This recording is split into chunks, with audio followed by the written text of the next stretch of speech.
Been a week of somber reflection on the Notre Dame campus after the tragic death of Notre Dame student Declan Sullivan on Wednesday. As the football team makes the traditional pregame walk from Mass to the stadium, they mourn the loss of a member of the football family. Sullivan was a student member of the team's video department. His death has profoundly affected the entire community. You can feel the emotion on campus. Notre Dame Athletic Director Jack Swarbrick said the university considered canceling today's game, but instead is dedicating it to Sullivan. So the Irish prepare to play today, and their opponent is Tulsa, which brings one of the most potent offenses in major college football. Under difficult circumstances, Notre Dame faces a crossroads game as they host Tulsa. And sold out Notre Dame Stadium on a perfect football afternoon. Temperature in the upper 50s, partly cloudy, and no doubt with thoughts of their fallen classmate on their minds. Here come the Irish.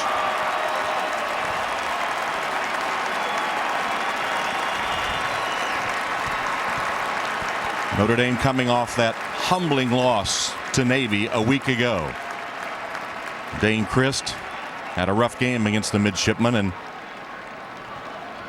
Coach Kelly hoping to rally his forces today, and who knows what their emotional state might be after all that has transpired, and so many injured players, key players for the Irish over the last couple of weekends.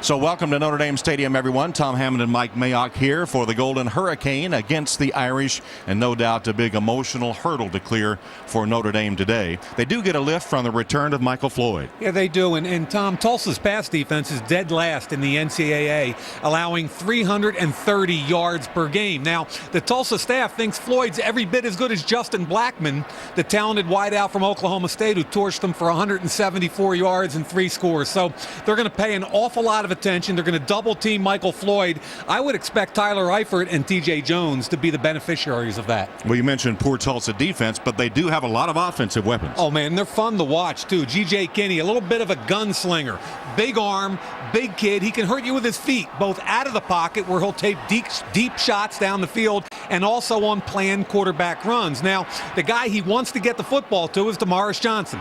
Only 5'8", 170, but Tom, the kid is laterally explosive. He's fun to watch, and offensive coordinator Chad Morris said, it's my job to find creative ways to get that kid some touches. And Tulsa greeted by a chorus of boos that they make their first ever appearance at Notre Dame Stadium. Well, but the Tulsa Golden Hurricane and their coach Todd Graham giving them some final instructions. Graham has been here as the defensive coordinator of West Virginia in a game the Mountaineers lost to Notre Dame late in the contest a few years ago. Well, we spoke of all the football, Mike, but for all the football, one's thoughts return to Declan Sullivan, the 20-year-old new Notre Dame junior, whose life is both mourned and celebrated today. Coach Brian Kelly said he rarely personally knows the student video workers, but he knew Declan, whom he called the Chicago Irishman because of his offbeat and humorous personality. The loss of a young life is always tragic and felt even more intensely in a close-knit community like this university. The outpouring of grief and support has been amazing. Thursday's Memorial Mass drew over 1,000 people, including the entire football team. A football game at Notre Dame is usually a joyous celebration, encompassing all the success and tradition of the Irish. But this weekend there is no joy, even as the Notre Dame community celebrates the memory of Declan Sullivan. Ladies and gentlemen, at this time, please stand as we pay tribute to Declan Sullivan, a Notre Dame junior from Long Grove, Illinois, who died this week in an accident. Declan was a videographer with the football team, a writer for The Observer, a film, television, and theater major, and a resident of Fisher Hall. The Notre Dame community mourns his passing and continues to keep his family and his friends in our prayers. Please now join us in a moment of silence in memory of Declan, to be followed by a prayer by Notre Dame President Father John Jenkins.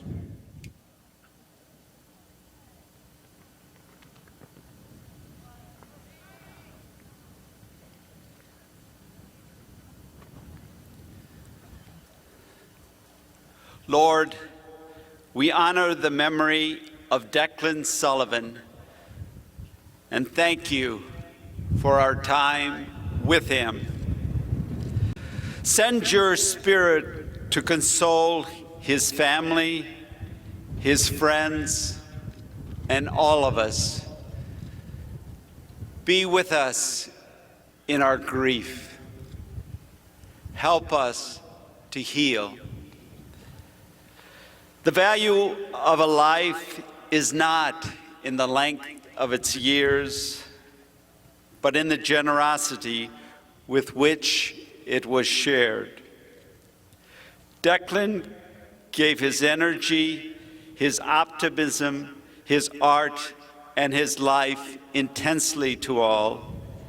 May his example inspire us to give without counting the cost and be grateful for every day of our lives and the lives of those we love. We pray this in your name. Amen.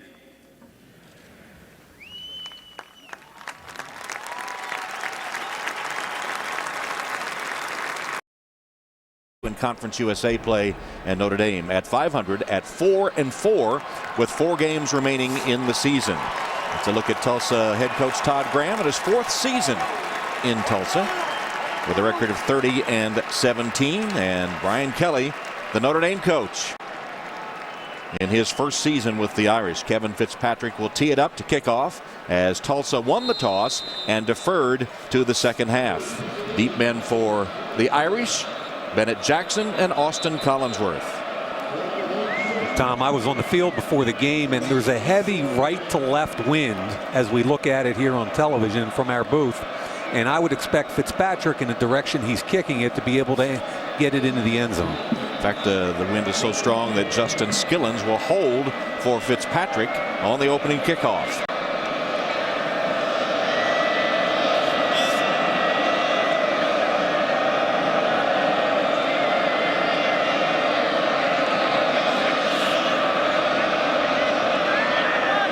And underway at Notre Dame.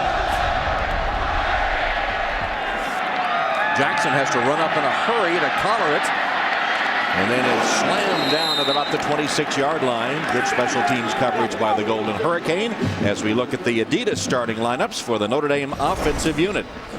And up front, Chris Stewart, who is in law school, remember, has been named a Campbell Award finalist. He received an $18,000 post-grad scholarship.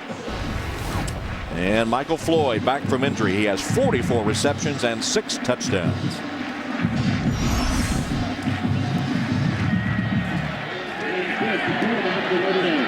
So Dane Christ. Also showing a blitz on first down as Sierra Wood gets the start. Now Armando Allen is out with an injury, will not play today, and so Sierra Wood, the sophomore from Oxnard, California, gets the call.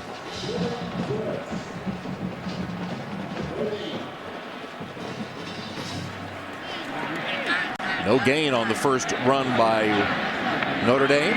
They send Wood in motion. And here's Chris with a flag down. The pass caught by T.J. Jones. He'll be spun down across the 40-yard line for a first down if it stands. Marco Nelson made the tackle for Tulsa. Penalty came down early, though. Legal shift. Offense, number 7. 2 men moving at the same time. 5-yard penalty. Stuck down. Pat Garvey of the Big East heading the refereeing crew today. I'll tell you, little things just kill you. And all that was a little 2-receiver route into the boundary. And wide open was T.J. Jones, but he was also the man called for the infraction. This time they've got Michael Floyd down into the boundary. I think what they're trying to do is find out how they're going to deal with different numbers of people into the boundary. And to Sierra Wood. Nothing doing for Wood. Cornelius Arnick, the top tackler for the Golden Hurricane, with 63 on the season, makes the first hit for Tulsa. So effectively, you've got 2 runs totaling -5 yards. Here's number 32, Arnick, right here. Good fill at the point of attack by number 94, Tyron Walker, their 5 technique, which is the defensive end in a 3-4, in this case a 3-3 alignment for Tulsa. 3rd down and 14, 13 or 14 for the Irish. And just as he gets rid of the football, Dane Christ is sacked, hit from behind by Sean Jackson. That was really good defense. Not only the pressure, but it was a double screen. Michael Floyd at the top of the screen, and then they were going to come back to Sierra Wood. Here's the pressure, but remember, it's a screen pass from behind. Jackson gets heavy heat, and both sides of the screen was covered. So Ben Turk in punt formation for the Irish, averaging 38.5 yards per kick. And a flag is down as DeMaurice Johnson, deep man for Tulsa, lets it go out of bounds around the 30-yard line. Check out the penalty marker. Punt covered 44 yards. Running into the kicker. Defense. 5-yard penalty. Still 4th down. So the 5-yard penalty for running into the kicker is not enough to give the Irish a 1st down. Let's see if they elect to kick it over. Yeah, that was a 4th and 14 plus or minus for a 1st down. One of the things the Irish have done as well or better than anybody in the country is their net punting with Ben Turk.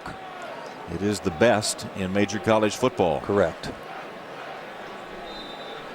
And there's DeMaurice Johnson, the dangerous man who last year led the nation in total offense, averaging 224 yards a game. So not only receiving but returning punts and kicks. That's what I thought. So the penalty declined. The 44-yard punt will stand, and Tulsa will send its offensive unit onto the field for the first time. And their quarterback is G.J. Kinney. As we look at our Adidas starting lineups for the Tulsa offense, young offensive line up front. We mentioned DeMaurice Johnson. He has 6 receiving touchdowns. He did lead the nation in total offense last year. And keep your eye on Charles Clay as well. He also has caught 6 touchdown passes. Charles Clay pretty much takes you to the football. He's point of attack both in the run game and the pass game. One of the most valuable players I've seen on tape this year.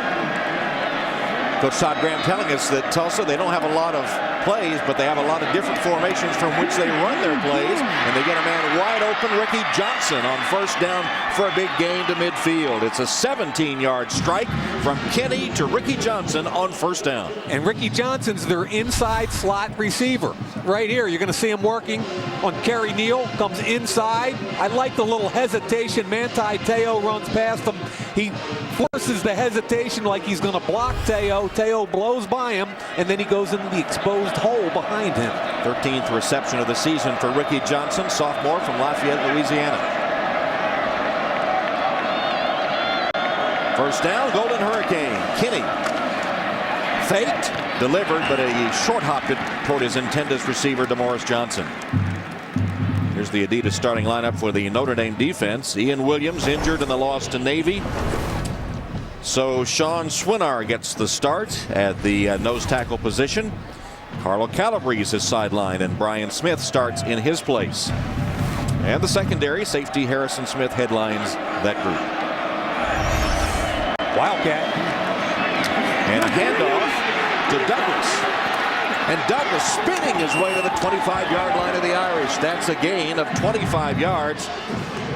They went to the Wildcat formation and get the big gain. It's Shavarick Beaver, the backup quarterback, into the... It's DeMaurice Johnson, the wideout, who hands off on the jet sweep to Jatarius Douglas, who Jatarian Douglas is one of the fastest players on this team, and they thought they could outflank Notre Dame if they could get the football out wide quickly. Kinney back at quarterback, dodging his way inside the 15-yard line before he's hit by Harrison Smith. Kinney is a good runner who has rushed for 4 touchdowns this season. He ripped off 13 there. Look at the read right there. Bang, they get the play up the field. Nice job. Good read. He cuts it inside to contain. And like we talked about at the top, Tom, he can beat you with a big arm, but he can also break down the play, whether it's a planned run or not. Kinney to pass to Jamon Williams. Williams with a couple of yards short of the 10-yard line. This is Tulsa's first possession after a Notre Dame punt. Irish went 3 and out. And here's Tulsa driving on their first possession of the game. Just a little bit of a disconnect for Tulsa there as far as the timing of that one-man screen. They were trying to get Sproul out in front, the guard. He didn't get there quickly enough, so it was a good tackle by Notre Dame on the edge, holding them to 2 yards.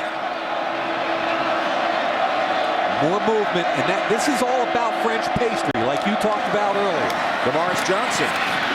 Johnson shaking tacklers out of bounds just short of the goal line. And again, jet sweep. Their 2 fastest players on Tulsa's team so far have been the recipient of jet sweep. A minute ago it was Jatarian Douglas, and now you get Damaris Johnson. Creative ways to get the ball to athletes in space, and Notre Dame's going to have to adjust to their speed. Harrison Smith took a bad angle there. 10-yard gain, 1st and goal for Tulsa. Coach Todd Graham telling us he thought they had an advantage in speed on the Irish. It shows here on the first drive. Quarterback runs a big play here. Kenny hit and dropped by Manti Te'o. Really good read by Te'o. He actually gets to the front side faster than the front side people, and he was coming from the back side. It's a great read. Te'o's over here. Watch him fill the hole. Comes underneath, makes the play on Kinney, and one of the things I noticed on tape, when they get inside that 5-yard line, they love the planned quarterback run. Zone read and sometimes quarterback draw or quarterback counter. 2nd and goal from the 4, empty backfield. Kinney rolling and stopped back to the 10-yard line. Good play by the defense of the Irish, and Brian Smith was the first to get to Kinney. It's going to set up a 3rd and goal. Yeah, really good job. Notre Dame playing zone defense here. What they're looking for is a pick play. Watch the motion guy. They're hoping he's going to come under here and come clean, but you got to hang defender in zone. Great job by Notre Dame's defense. 3rd and goal now from the 9-yard line.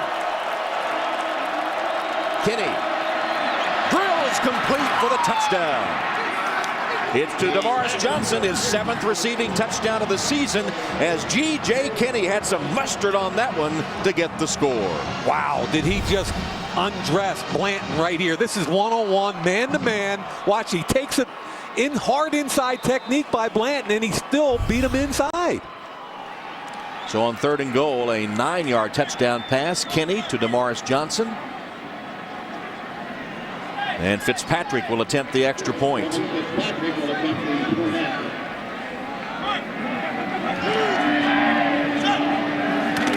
Fitzpatrick puts it up and through. Impressive drive. The Golden Hurricane made it look easy. 9 plays, 67 yards, 3.5 minutes. And the Golden Hurricane at Notre Dame for the first time leading 7-0.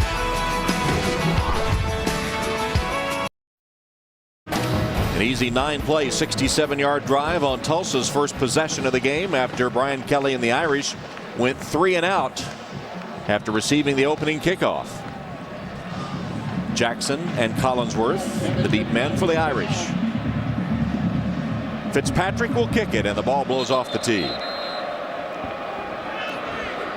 He had to have a holder on the opening kickoff of the game. May have to have one again.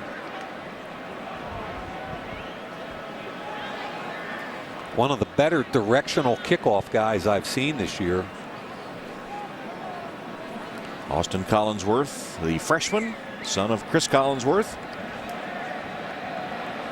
Hoping for a chance to return this kick. He's back there with Jackson. 2 true freshman wide receivers playing an awful lot of good special teams for Notre Dame. Jatarian Douglas holds for the Fitzpatrick kickoff. And this will be Bennett Jackson to the 20-yard line as we go to the sideline and check in with Alex Flanagan. Hey, Tom, well, both teams today wearing this decal on their helmet in honor of Declan Sullivan. The Tulsa players obviously did not know Declan Sullivan, but their athletic director, Bubba Cunningham, is a Notre Dame grad and spent 15 years working here in the athletic department. So he asked his team, his players, to wear this today. A significant gesture by Tulsa wearing Notre Dame's signature shamrock on their helmets, Tom, in honor of a life lost way too early. Classy move by the Golden Hurricane. And Jack Swarbrick, the Notre Dame athletic director, and Bubba Cunningham got together and planned this meeting. And Tulsa has intentions of playing like-minded institutions like Notre Dame, like Wake Forest, like Stanford, others that are small and elite academic institutions. See Shembo come off the field there on that kickoff, Tom. A very talented true freshman outside linebacker who's been getting more and more snaps. So Prince Shembo to the sideline as Notre Dame goes on offense for the second time. Christ handing off to Wood. And the Irish have been unable to get any run game going as they get 2 or 3 yards on first down. John Flanders to stop as we look at the Adidas starting lineup for the Tulsa defense. And Ray with 2.5 sacks on the season. Look at the defensive backs. 5 defensive backs and Charles Davis. Back from injury, going full speed. He's the leader of that defense as Christ rolling has to pitch it out of bounds. Cornelius Arnick was again putting pressure on Dane Christ, and it brings up another 3rd and long for the Irish. This is the same that they faced on their first possession. Tight bunch set. You're going to see receivers at 3 different levels, a vertical and 2 outs. And it's a long developing play and too long for Christ, who's running for his life. And Tom, what we've seen so far, no ability to run the football, and on their pass attempts, an awful lot of pressure quickly on Christ. 3rd down and 8. Pressure on Christ, who manages to escape and now makes a nice gain out of it. Dane Christ showing his running ability. Blasted out of bounds, but he has crossed midfield. Tanner Andel hit him pretty good, but he had a 28-yard gain. As the protection broke down, he found a lane up the middle, and that's what his coach Brian Kelly has been wanting him to do, to show that running ability, and at 6'4", 240 to run over some people. Yeah, took a pretty good shot at the end, though. He sure did. He's limping, Tom. And he looks like he's going to stay on the sideline. And that was a heck of a play by Dane Christ, who was pure man coverage, immediate pressure again. He took advantage of that immediate pressure. Got up the field, and there's the hit at the end by Tanner Andel. And freshman Tommy Reese is coming in the football game after a good performance in mop-up duty against Navy last week when he led the Irish to a touchdown. Directed a touchdown drive. So here's Reese, the freshman, true freshman to quarterback. Hands off. Sierra Wood. Wood finds a little lane to the outside. Closes down quickly as he stopped shy of the 40-yard line, but a pretty good first down run. Covers 6 yards before DeWitt Jennings makes the hit. Kind of interesting the way now that we're going to watch Tommy Reese. Remember Tom against Michigan. They hope to bring him in and allow him to run the full package of plays. It didn't work out so well for he or Montana, and since then Brian Kelly's kind of tailored a package for both quarterbacks so they don't have to worry about the entire playbook. Reese has hit 6 of his 9 pass attempts for 77 yards. No touchdowns, 1 interception. This pass is complete to Wood. Wood stopped by Jackson, who pushes him out of bounds. Sean Jackson. It makes it 3rd down coming up for the Irish. This Sean Jackson for Tulsa is really a good football player. He's a true freshman, a Tulsa high school kid, played quarterback and linebacker at McLean High School. And you know, Tom, when you put the tape on, certain guys just jump at. This kid jumped out at me very quickly. A talented pass rusher, very quick off the edge. 3rd down and 3. And that'll be a false start against the Irish, so it was 3rd and 3 or 4. Now it's going to be 3rd and long again. So far, Tom, on their big plays, they get their quarterback hurt on a scramble. Early in the game, T.J. Jones jumped off sides on a play where he had a big completion, and now you've got a 3rd and short, and again, you make life harder for yourself. Well, one of the big themes of this game was to get the thermometer out to gauge the emotional temperature of the Irish. And you'd have to say early on, at least, it's not good. First big situation for the freshman quarterback in this game. Empty backfield, under pressure. Throws a screen, throws it a little high. There's another flag down as Floyd has his first catch, but only for a yard. Penalty marker. I think that's a late hit on Tommy Reese. He did a good job getting rid of the football. Personal foul, that'll be a 1st down, I believe. Personal foul. Roughing the passer. Defense number 32. 15-yard penalty. Automatic. Arnick guilty of the personal foul. A big mistake by the Golden Hurricane. And they're bringing people off the edge, up the middle, everywhere, getting pressure immediate. I give Reese a ton of credit. He looked front side, came back, took the late hit from Arnick, and let's see if Notre Dame takes advantage of a huge break. Tulsa penalty keeps the Notre Dame drive going. Advance the ball now to the Tulsa 30-yard line. Keep in mind, this is the worst pass defense statistically in the entire NCAA, but to take advantage of it, you've got to protect the quarterback. Reese. Pass complete to Floyd, who dodges one man and then is inside the 15-yard line. Big strike to Michael Floyd. Reese to Floyd for 16. Arnick finally got him to the turf. Good job both by Reese and Floyd that time. Floyd, the inside receiver, works up the field in a zone concept, breaks away and makes the defender miss. DeWitt Jennings, good hit again by Arnick, who's all over the field. Now from the 14, first down Irish. Reese pass caught by Goodman. He's to the 5-yard line. He'll be just short of first down yardage. The Irish can make a first down here without scoring. Really good throw and a good decision by the freshman Reese. Remember, this is a 3-man front. They brought 4-man pressure. It was blocked up correctly, and coming off the tight bunch, Goodman was wide open.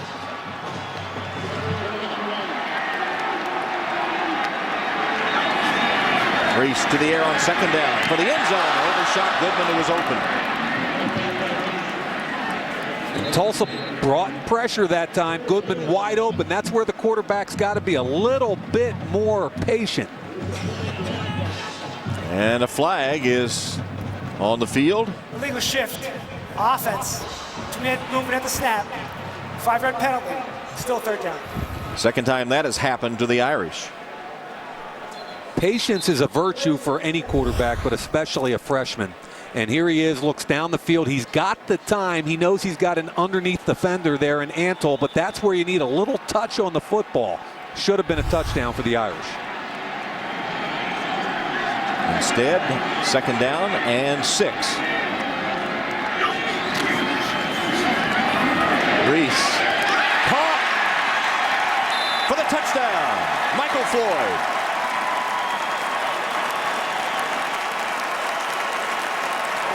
First touchdown pass of the Notre Dame career for Tommy Reese, the freshman from Lake Forest, Illinois. And we talked about Michael Floyd and trying to find ways to isolate him in coverage. And they went with 3 to the wide side, Michael Floyd into the boundary, and he took advantage of it with John Flanders. And the replay official is going to look to make sure he did break the plane of the goal line. Here's Floyd working on Flanders. Way too deep Flanders in the end zone. The ball certainly looks like it broke the plane on that angle. But my point is, as a defensive back, when you're that close to the end zone, you can't turn your hips and get deep like that. You've got to challenge the receiver. That's way too easy. Flanders playing too soft. The foot's in, but the foot doesn't matter. It's where the football is. Bob Sokolowski and Buddy Ward from the Big East are our replay officials today. Difficult to tell. It was ruled a touchdown on the field. So far, I haven't seen an angle where you could definitively say there's any difference there. And it looked, the foot was clearly over, and the ball certainly looks it from the angles we see. Well, Todd Graham saw Notre Dame seemingly faced with a punting situation. The ruling on the field stands. Touchdown. Well, it is a touchdown for Michael Floyd. But Graham saw his defense hold apparently Notre Dame to force him to punt for the second time until a roughing the passer penalty kept the drive alive, and Notre Dame capitalizes with a score, the first career touchdown pass for Tommy Reese. Now David Ruffer for the extra point. Blocked and picked up. Arnick recovers. He can get 2 points if he can take it all the way. Arnick sprinting down the sideline. He's going to take it in for 2 points for Tulsa. And he should get penalized for that flip, which he did. There's the flags. Corey Doris is the guy that blocked it. Wow. Corey Doris with the block. Cornelius Arnick with the return. His dive into the end zone will cost them, but the 2 points will stand. Corey Doris is number 93. He came from the inside right through here. Hand up, good job. And how about Arnick, an inside linebacker, picks it up and takes it the distance. This Arnick kid's been all over the field today, including, Tom, making a dumb hit on the quarterback that extended that last drive. Well, they got 2 of those points back. The junior from Dallas. He'll be unsportsmanlike penalty on the header into the end zone. Bright spot for Notre Dame, though. Reese was 5 for 5 engineering and throwing a touchdown pass. Well, Tommy Reese goes 5 for 5 and throws a touchdown pass. His first touchdown pass as an Irish player. But Ruffer had his second blocked extra point of the season, and this one returned for a 2-point tally by Tulsa. So the Golden Hurricane up 3, 9-6 on the Irish as David Ruffer trying to get it to stay on the tee, and he'll need a holder as well on his kickoff. It's going to be Low Wood that'll hold the ball for Ruffer on the kickoff. Keep in mind where they're kicking this ball from because of the Arnick flip in the end zone, which again, I give Arnick a ton of credit, but man, use your head. Yep, the flip in the end zone means Notre Dame kicks off from the Irish 45. DeMorris Johnson is deep. And Ruffer will bury it into the end zone. Touchback, and Tulsa takes over at the 20 when we return. Right now, we're living on Tulsa time. 9-6 Golden Hurricane. Irish quarterback Dane Christ, his left knee immobilized, being helped to the Irish locker room. He was injured on the second possession by Notre Dame. Here's the play as he was hit hard on a scramble and knocked out of bounds after a 28-yard gain, and immediately grabs that left knee. You remember it was Halloween day, Halloween night really, in San Antonio against Washington State last year that he tore the ACL in his other leg, his right knee. Here's Kinney with a keep, made the fake and keep, and gets a excellent run of 23 yards to the 45. First down Tulsa. Gary Gray finally tracked down the elusive Tulsa quarterback. Charles Clay takes you to the football. This is quarterback counter. He gets in behind him. Clay can't believe how wide open it is. He gets a block on Harrison Smith 18 yards down the field. Wow, was that blocked well by Tulsa. Kinney. Flag is down as he completes it to Trey Johnson. Kinney's pass is caught by number 1, Trey Johnson. There's a flag down. Another penalty. We had a lot of penalties here in the early going. 5:42 left in the first. Offense from 74. 10-yard penalty. Stetson Burnett guilty of the hold. Alex? Hey, Tom, well, as you just mentioned, Dane Christ being taken or has been taken into the locker room. The trainers told me they're not exactly sure how severe the injury is to his knee. They are going to x-ray it right now and get a better idea of exactly what's wrong. As you said, the opposite knee of the one that he hurt last season. Tom? Okay, Alex. So key injuries continue to mount for the Irish. And Tulsa now with a 1st and 20 after the penalty. Kinney hands to Douglas. Jatarian Douglas crosses the 40-yard line before he's thrown back to the Notre Dame defense. The Notre Dame defense that could not stop Navy's option game a week ago, allowing 367 rushing yards.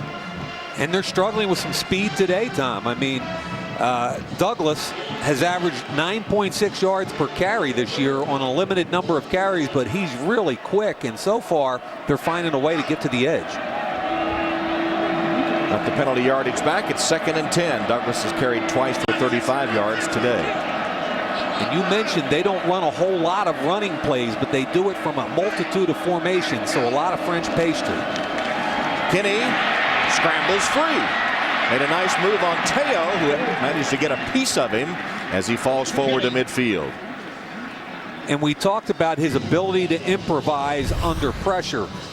He's a transfer from the University of Texas, and Teo is going to be the one that ultimately, good quick pressure right there. He steps inside of it. Teo in the open field just gets enough of his ankle to bring him down. And this kid, you know he's talented if he's signing with the University of Texas as a quarterback. Didn't want to sit behind Colt McCoy, transferred to Tulsa, And when he has his confidence, and here's the Wildcat. Here's the Wildcat with Damaris Johnson. Fakes, keeps, reverse. As they pitch it on the reverse, get a block downfield. Marco Nelson. As there's a look at some of the trickery that Tulsa is capable of. More gadget plays than any team I've ever seen in my life on tape. They do everything. Gadget formations, gadget plays. Now, what's going to happen is they're going to try and attack on this edge. And number 72, Clint Anderson, the left guard, is going to peel out. There's the fake jet sweep. Here comes Anderson right here, the left guard. He's out in front of one of the quickest guys on their team. Anderson gets a piece of Gray, and it's another big gain. 24 yards. Kinney fakes the handoff. Drills across the middle, overshooting his intended receiver, Trey Johnson, and nearly picked off by Gary Gray. Kid's got a gun. There's no doubt that Kinney has a gun. Now on tape, what you notice is he gets a little bit wild, especially wild high when he gets excited. He knows he's got something. He's trying to fit it in. Gary Gray has a chance to make a play and doesn't put it away. That was the first pass of the drive that has covered 53 yards so far. 2nd and 10. Kinney, man wide open. It's Johnson. Damaris Johnson stopped by Gray at the 20-yard line.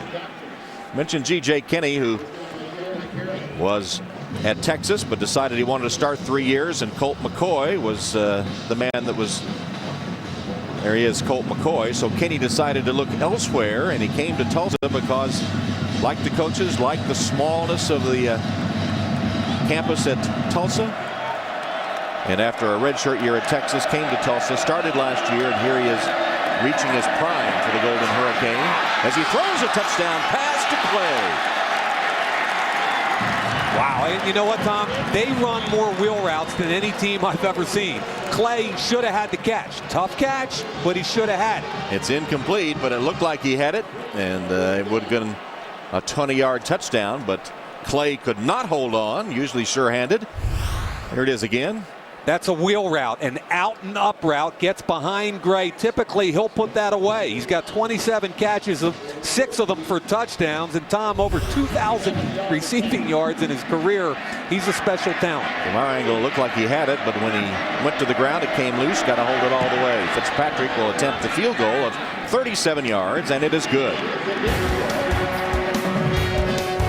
So Fitzpatrick, 37-yard field goal, adds to the Tulsa lead. After scoring the field goal to add to their lead, it's 12-6 Golden Hurricane. Jackson, primary deep man for the Irish, joined by Austin Collinsworth.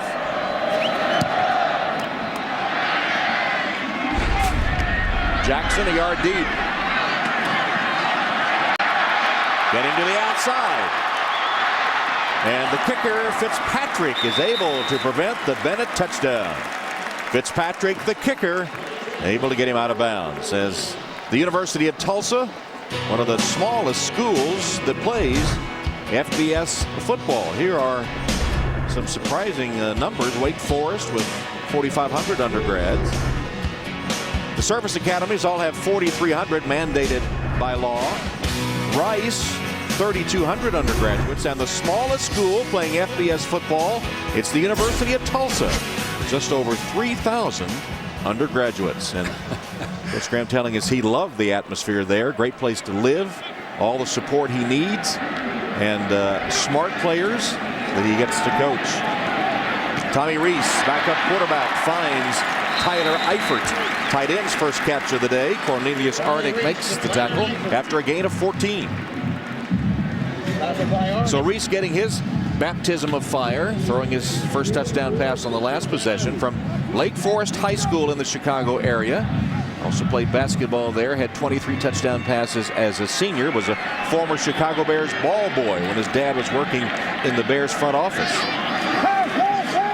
Reese swings it to Wood. Sierra Wood makes a couple of nice cuts. Down close to a first down. See where they spot the football with just over 2 minutes left in the opening quarter. It's just about a couple of feet short of a first down. I've been surprised since Reese has been in. There hasn't been as much pressure. 3- and 4-man pressure. They haven't brought more. I would expect to see more. Reese wide open.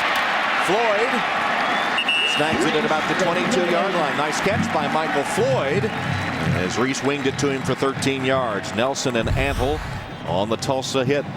And watch the movement up to the short route from both defenders. And Floyd's going to come back. See, they both want to come up right here on Eifert. Floyd sneaks in behind. That's a lack of discipline by one of those two defenders, leaving his area too quickly.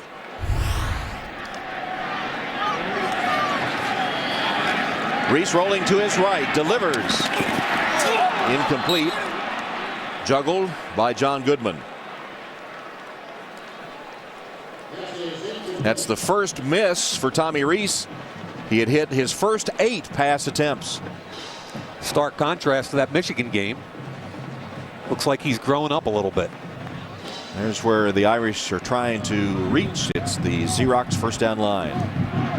Now they're moving Michael Floyd all over. Here he is into the boundary. 3 receivers front side. They're trying to see whether this safety is going to stay over top or not. Reese. Jones pitching it back for the touchdown to Wood. Wow, the hook and lateral.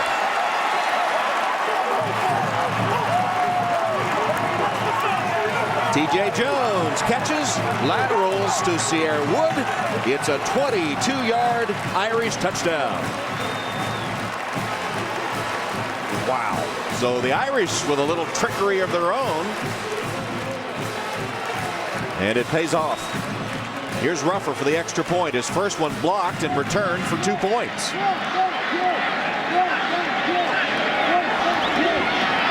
This one is true. Irish take their first lead of the game. 1:21 left in the opening quarter. Sierra Woods touchdown makes it the Irish 13-12. Notre Dame in front for the first time and set to kick it off on Halloween Eve. Ruffer will kick it, and Damaris Johnson will be deep for the Golden Hurricane.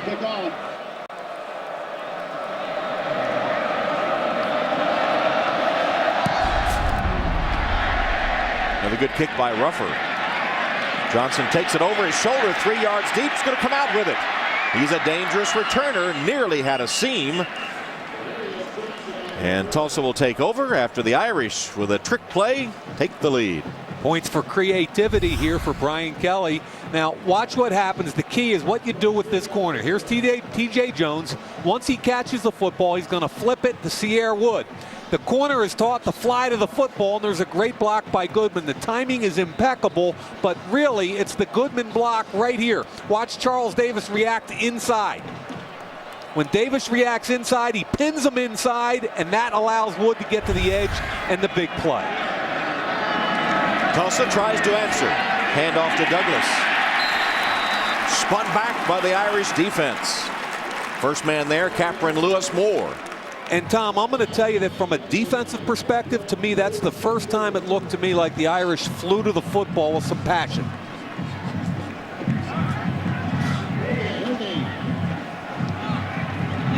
Second down.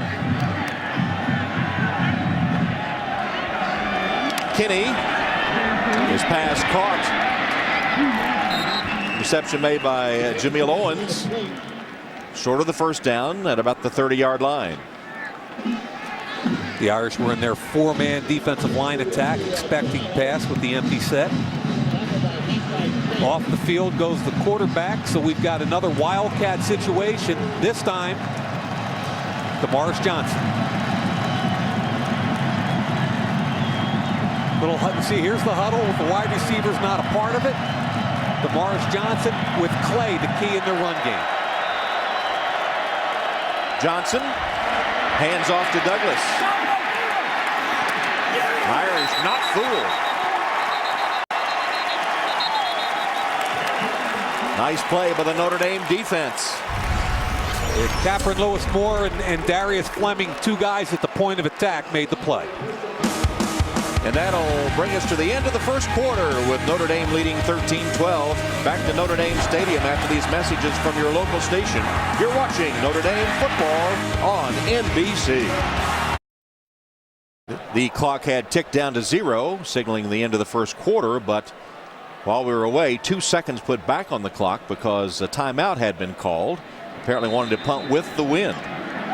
No question, and again, from our right to left, from the southeast towards the north, a heavy wind, and this is just good field positioning by head coach Todd Graham. Michael Such with the punt to John Goodman, who calls a fair catch and fumbles the football. And it looks like Tulsa has recovered.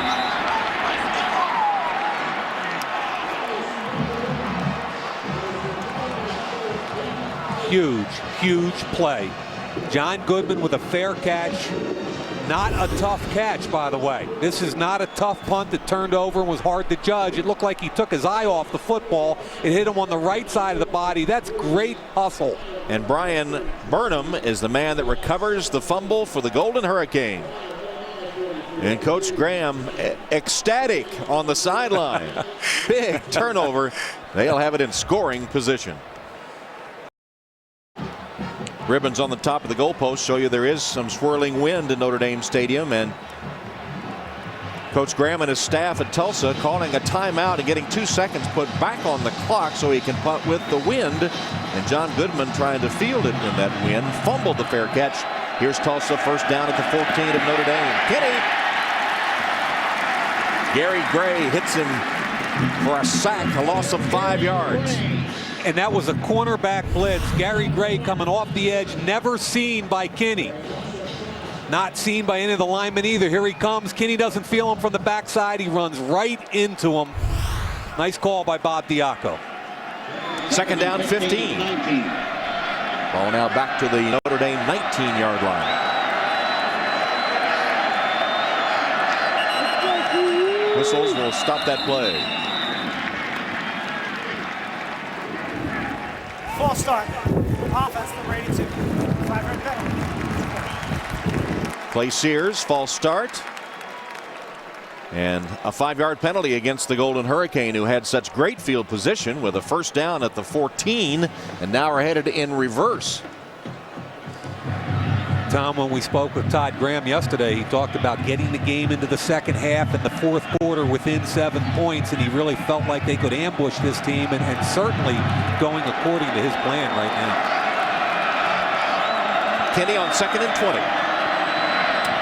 Pass is complete to Johnson, and Trey Johnson out of bounds, back close to the original line of scrimmage. I really like how patient they've been. On their first touchdown drive, they had a 1st and 20 after a hold. They threw the ball underneath. Here, 2nd and really long, 3rd and long. They threw the ball underneath. They understand that a field goal in this situation can be very critical.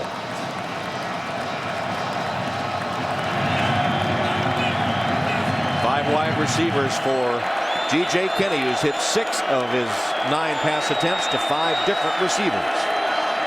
3rd down and 11. Plenty of time. The pass deflected and incomplete. Cameron Lewis Moore might have been the man that deflected it. He comes away with the football anyway, but it had hit the ground.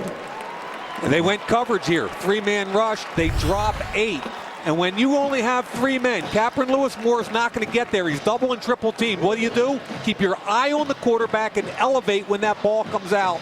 And you got to give Cameron Lewis Moore a ton of credit there. Keep your eye on the quarterback and know when the football comes out. Fitzpatrick will attempt the field goal. He's hit 11 of 16 this season. This one from 32 yards. 32-yard field goal attempt. No good.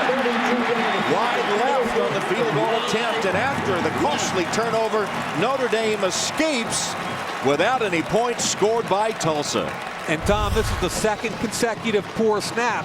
Holder Michael Such does a nice job picking it off the ground, but that kind of messes with the operation. The field goal kicker has to hesitate, the timing gets thrown off, and he hooks it. So Bo Abbott with his 2nd consecutive poor snap. I give Michael Such, the punter, a great deal of credit for 2 times in a row getting the football. One was high, one was low. He got them both down. So Todd Graham so happy after recovering the fumble by Goodman, but unable to get any points on the board. And Tommy Rees and the Irish offense back out there with a first down at the 20-yard line. Rees with a shovel pass to Hughes, Robert Hughes.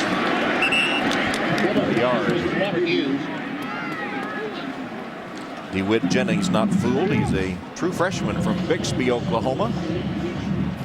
Made the stop on Robert Hughes. Second down. What you got? Rees surveys the defense, realigns Hughes. Standing in the pocket. And hits Goodman. Short of the first down, just across the Irish 25-yard line.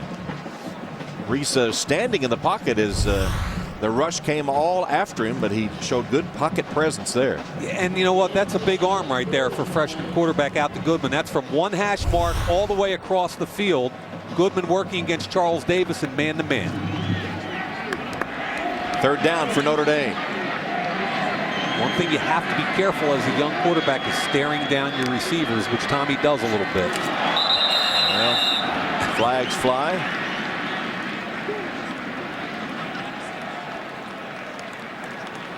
It'll be interesting to see whether they call defense for being in the neutral zone and drawing the offense, or whether the two guards move. Offside. Defense, number 96. 5-yard penalty. First down.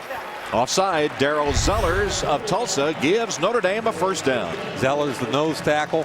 Both guards twitched on that, but Zellers clearly across the line of scrimmage.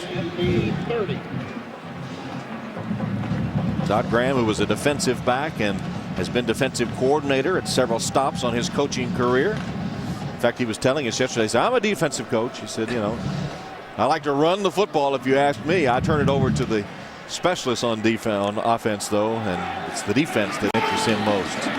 Give it to him. Yep. Got it to Floyd. Michael Floyd. It'll be a first down for the Irish. Knocked out of bounds by Charles Davis. 11-yard gain on the strike from Tommy Rees, who's been pretty sharp through the air so far. And if they're going to play soft off play action like this, and you've got a 6'3", 227-pound All-American receiver, give it to him.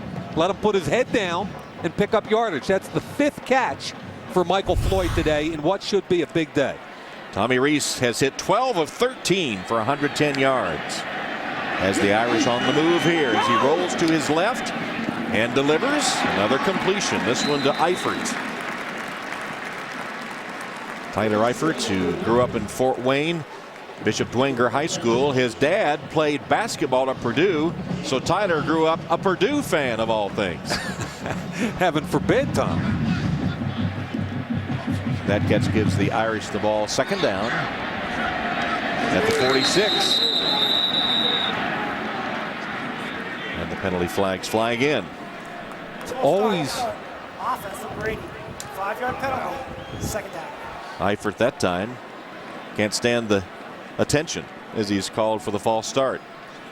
It's always interesting talking to coaches around the country about coaches' sons or sons of executives like Bill Rees, father of Tommy Rees, who's been at several different teams, both as a coach and a player personnel executive in the NFL. And this kid literally grew up in a bunch of football buildings, so his football IQ is off the charts. Broken up. Dangerous pass. It looked like Corey Doris got a hand on it to deflect it.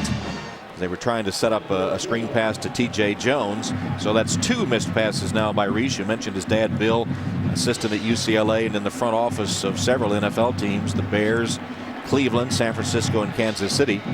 Rees on the field because of the injury to Dane Christ, who was taken to the locker room with a left knee injury.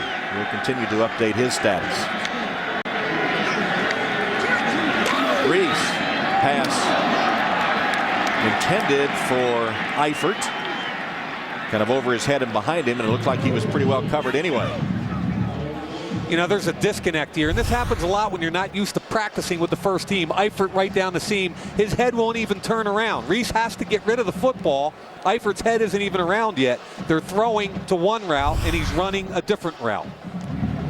So on 4th down, Ben Turk is in punt formation, and the dangerous Damaris Johnson is deep. Fake. It's a fake.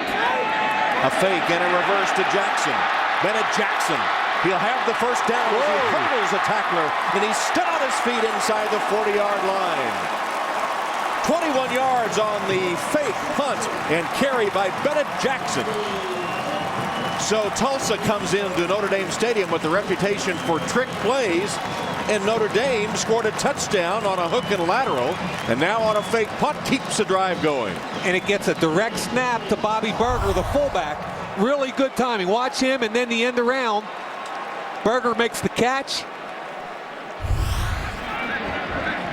The flip. Looks like the Notre Dame coaching staff inspired by all the Tulsa gadget plays. Reese with plenty of time. High pass, but it's hauled in by Eifert. Nice catch by Tyler Eifert, and he has another Notre Dame first down. This is a kid that I think is going to grow into being a big-time receiver. Now watch him contact the defender right there. That should be offensive pass interference, but it's a really good job by him of breaking off the receiver back, off the defensive back and back inside for the catch. Eifert for a gain of 21. The next man in after the season-ending injury to Kyle Rudolph. It looks like Tanner Antle is the injured Golden Hurricane player.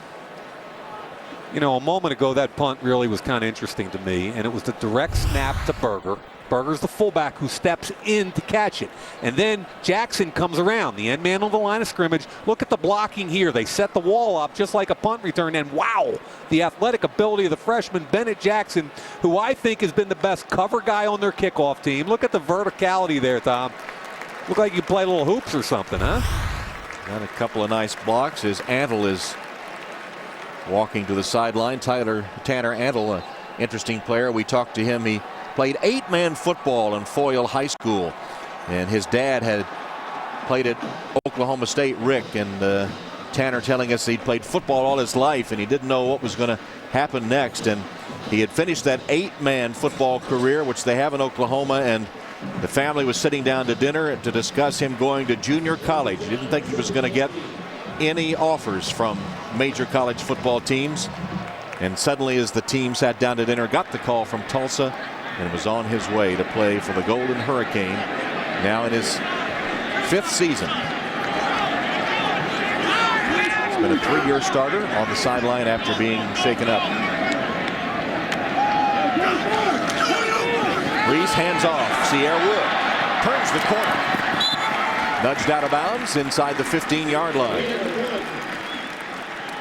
I thought that was a pretty cool story, Tom. And he said that Keith Patterson, the defensive coordinator, was really the only coach in the entire country. And he sent out a bunch of tape, but the only coach in the entire country that A, called him back, and B, offered him a scholarship, and he's rewarded him with 3 years of starting experience. Here's Notre Dame. Yep, Wildcat. In the leprechaun formation to Robert Hughes. And Hughes pounds his way to the 10-yard line. Interesting to look back at that fake punt and the hurdle by Bennett Jackson. You mentioned he could play some basketball or something, you know, but he was a high hurdle champion in New Jersey. He showed us why, didn't he? Wow, he sure did. And Hughes as the Wildcat, to me, is a curious guy to pick. Well, he's just powering straight ahead, and he gets it to the 5-yard line.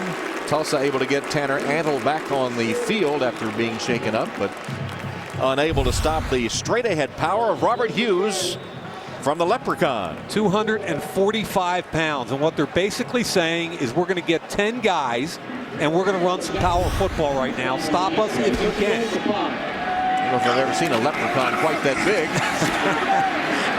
This time Tulsa's ready for him. I mean, let's keep in mind Armando Allen, their most talented tailback, out with the hip flexor. In addition to Theo Riddick, one of the top wide receivers that they had, 33 catches over a 4-game period. So they're being creative. Fake punt. Wildcat, leprechaun. This time Reese is back in and delivers a touchdown pass to Michael Floyd. Second touchdown reception of the game for Floyd and his 8th of the season. Really nice job. You've gone wildcat with the big guy, and now you're going to get Michael Floyd across the back of the end zone. Nice job by Reese staying patient, knowing that's who he has to beat. The safety coming from the other side, Dexter McCoyle. He beats him. Floyd catches the football, and the Irish with the lead. Ruffer, extra point. And it is good. Well, the Irish in punt formation apparently were going to have to give up the football. But the fake punt. And Bennett Jackson delivered the first down, and then Reese to Floyd for the touchdown, Notre Dame. Which is snuffed out by Manti Te'o and his teammates on the Notre Dame D. I think Tulsa's got to be aware of not being too conservative here. There's plenty of time. There's over 4 minutes, and they're into the wind. If they have to punt here, Notre Dame's going to get great field position. So you have to attack Notre Dame's defense here aggressively.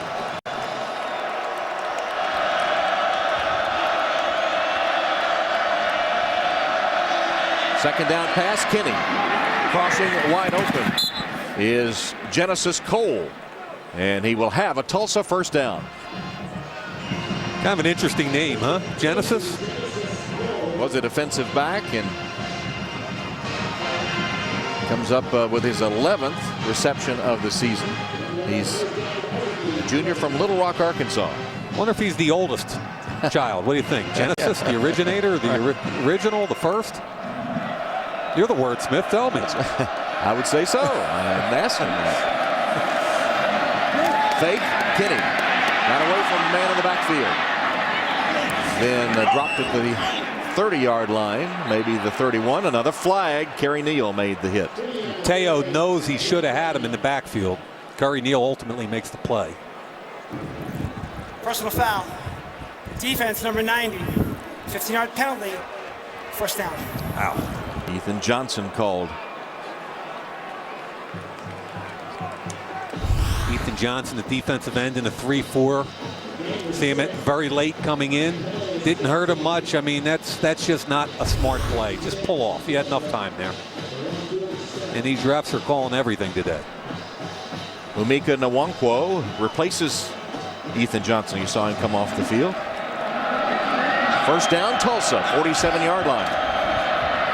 Kenny with a play action fake.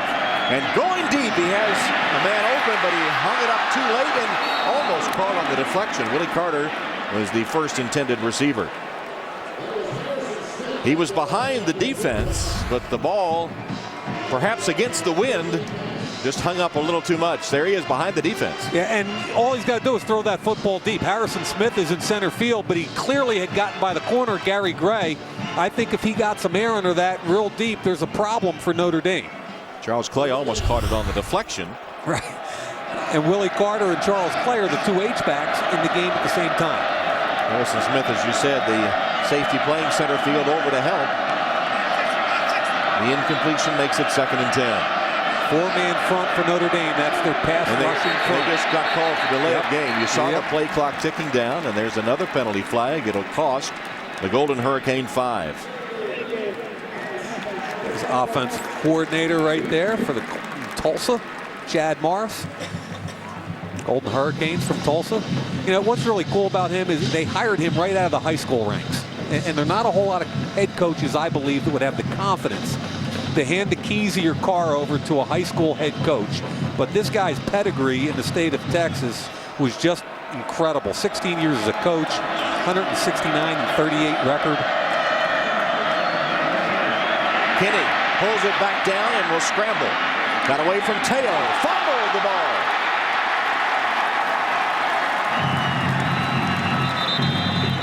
Brian Smith stripped it in the open field. Going to unstack him.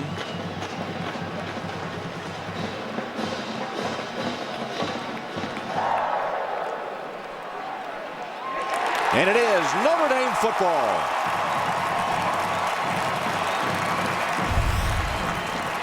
G.J. Kinney on a scramble. Ball knocked loose.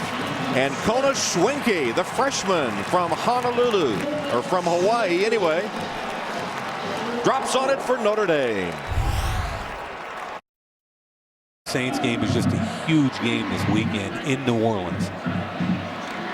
Tommy Rees on first down after the Notre Dame fumble recovery. Going for Floyd and overshoots him incomplete. Floyd drew double coverage and the pass too tall anyway. Charles Davis able to deflect it away. The typical freshman mistake there. Free safety coming over the top. You never saw him. The ball was thrown a little bit late. Play action. They're trying to make a big play to Floyd. Now the corner's beat, but the free safety's lurking in the hole.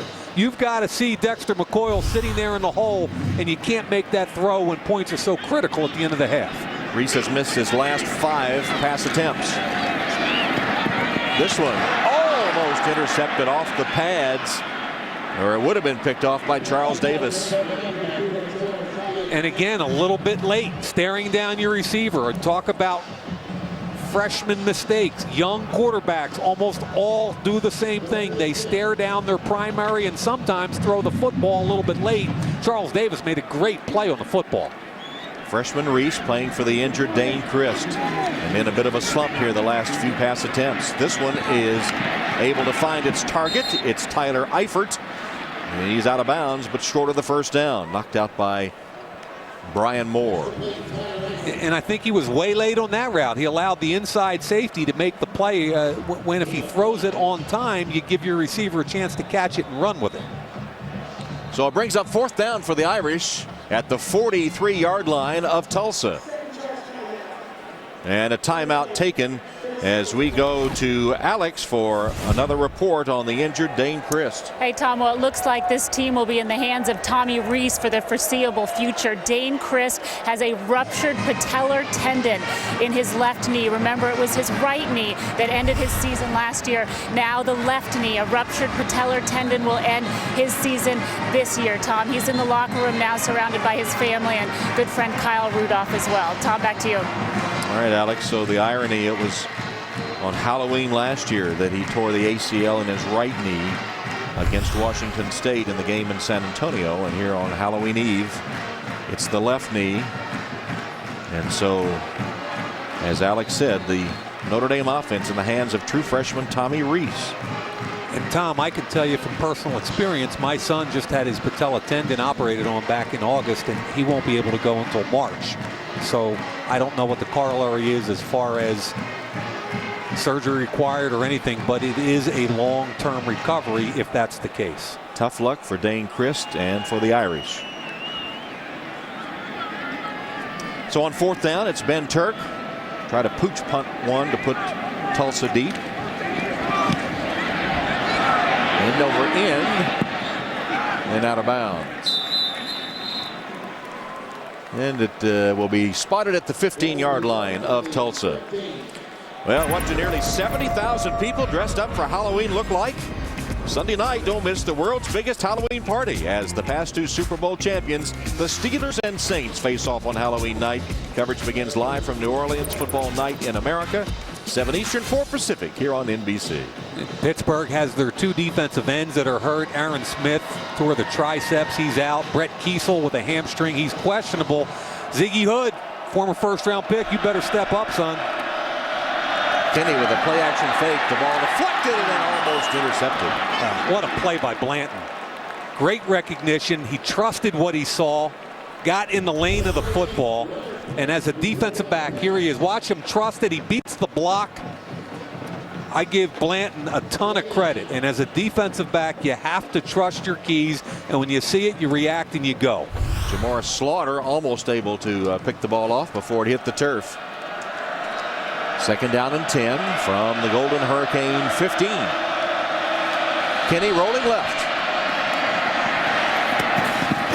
Delivers to the 20-yard line, caught by Ricky Johnson. We have an epidemic of quarterbacks throwing the football late all of a sudden. Kenny hasn't played as well in the second quarter as he did in the first. And remember, head coach Todd Graham said sometimes he gets excitable. When he gets going and locked in, boy, is he a good quarterback. Other times, like right now, I think he's a little bit out of step. Tulsa had 10 points on their first 2 possessions, plus a blocked extra point attempt for 2.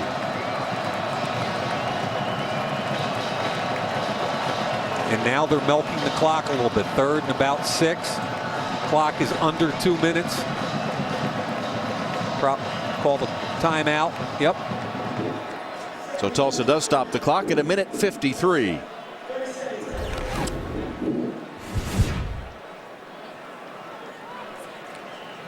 Brian Kelly. And time for our Northwestern Mutual doing the right thing. Tommy Reese steps into a very difficult situation and performed flawlessly early in this game. One-on-one in the edge, gets Michael Floyd for the first of 3 touchdown passes. Play action. Hook and lateral. Excuse me, that's Eifert. And then again, another touchdown pass. Michael Floyd, he beats the free safety. Great job. He started out 16 for 19, called off a little bit late, but what a great job by freshman quarterback Tommy Reese. That's the Northwestern Mutual doing the right thing. Reese's numbers in the first half, his first 3 touchdown passes as an Irish quarterback. And again, replacing the injured Dane Christ. Has a severe knee injury. 3rd down and 5 for Tulsa. They have not converted their last 4 attempts, and that one's going to be very close to Charles Clay. On 3rd down conversions, Tulsa converted their first 2, but were 0 for 4 before that pass, and that one is good enough for a first down. And he's the guy you trust. Charles Clay is a senior. He's been there. He's got close to 2,500 yards receiving in his career. He lines up everywhere on the field for Tulsa. He's a guy you trust. 26-yard line, first down. Kinney wide open, crossing route to Thomas Roberson. Roberson stopped by Brian Smith. Another first down for the Golden Hurricane. That one covered 12 yards. Roberson's a true freshman who they really like. 6'3", 186, good straight ahead speed. They lost to SMU 21-18. He got deep twice and dropped the football, but that's a typical freshman mistake. He's a talented kid. 38-yard line now and a first down Tulsa. Off the hands of DeMaurice Johnson. Nearly intercepted. That one looked like it should have been caught. 3rd consecutive crossing route. Safe passes, unless you deflect them, of course, right? On that one. Yeah. Off the hands, Teo made a stab at it. Still 1:25. Each team only has 1 timeout left. Kinney setting up a screen. Had to throw it away. That one didn't look good from the outset. Jamad Williams closest to it. Hafiz Williams for the Irish, putting some pressure on G.J. Kinney. Hafiz Williams did a great job sniffing out the screen. Smelled it, jumped on the receiver. Kinney had to throw it away. So now with 1:20, a 3rd down and 10.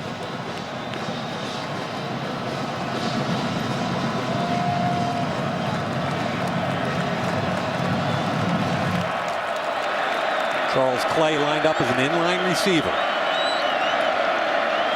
G.J. Kinney winds up and heaves downfield too hard over the head of Genesis Cole, and incomplete. 4th down for the Golden Hurricane. Kind of an interesting series. At first they were content to punt the ball and go in down 8 points. Then they get a first down or 2, and all of a sudden they're milking the clock. And now because of that, Notre Dame will get the football back with over a minute left and 1 timeout. Such will punt it for Tulsa. And he's punting into the wind. John Goodman calls for the fair catch and makes it just shy of the 30-yard line. And don't forget the Discover Halftime Report coming your way shortly with Jimmy Roberts, Peter King, and Mike Florio. A look at Brett Favre and his consecutive game streak, if it could keep going. They'll preview the game in New Orleans on Halloween between the Steelers and the Saints, and all the scores and highlights around college football today. Well, we started the game today by talking about the difficulty emotionally for the Irish with Declan Sullivan's death, and They appear to be flat at first, and then they get disaster as far as their offense is concerned. Dane Christ is injured. Tommy Reese has done an admirable job, the true freshman, getting his baptism under fire here today. I really think he jump-started this offense. He hit 16 of his first 19 passes, and I believe, look at that, another one. Into Tulsa territory. It was caught by Robbie Toma. Only his 4th catch of the season. It goes for 26 yards. I like Robbie Toma. He was kind of a throw-in on the Manti Te'o deal. He was a teammate in high school, and this kid is quicker than he is fast, and he catches everything. So Reese has the Irish moving again. That looked like interference. There's a flag down, but it's in the Irish backfield. Flanders and Floyd battling for the football. Roughing the passer. Defense number 55. But another roughing the passer called against Tulsa. It's on Sean Jackson. How many penalties do we have called in this first half? I mean, it's like every other play here. And Sean Jackson has got to be aware of what that means. Tulsa has had 9 penalties for 88 yards. Notre Dame 5 penalties, 36 yards. And Tulsa's penalties have been key as far as keeping the Irish and their drives alive. 30-yard line now. First down, Notre Dame. Inside the final minute of the half. Reese deflected and picked off. Intercepted by Sean Jackson. Jackson racing for the end zone, and he'll have the Tulsa touchdown. Wow. Are you kidding me? And they had a jailbreak screen set up. Sean Jackson, the freshman that was just called for roughing the passer 1 play ago, comes up with the key play because of a deflection by number 32, Cornelius Arnick. Wow. And then Jackson makes the catch, breaks a tackle, and takes it to the house. And this entire stadium has deflated. 65-yard touchdown return for the freshman from Tulsa McLean High School.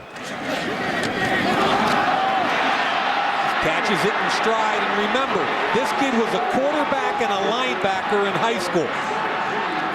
Very talented athlete, no stranger to the football in his hands. 6 feet, 230-pound, explosive kid. He's made some mistakes today on the penalty side, but he's also made some big plays on the pressure. You mentioned he played quarterback, also a linebacker. He gained 8,422 yards, 95 touchdowns, and then also made 522 tackles. And he's a local kid from McLean High School in Tulsa. You know, when you have a program like Todd Graham's establishing there, and the job that he's done, he's 30-17 in his 4th year, you love to have the hometown kid. Hoping to break that string.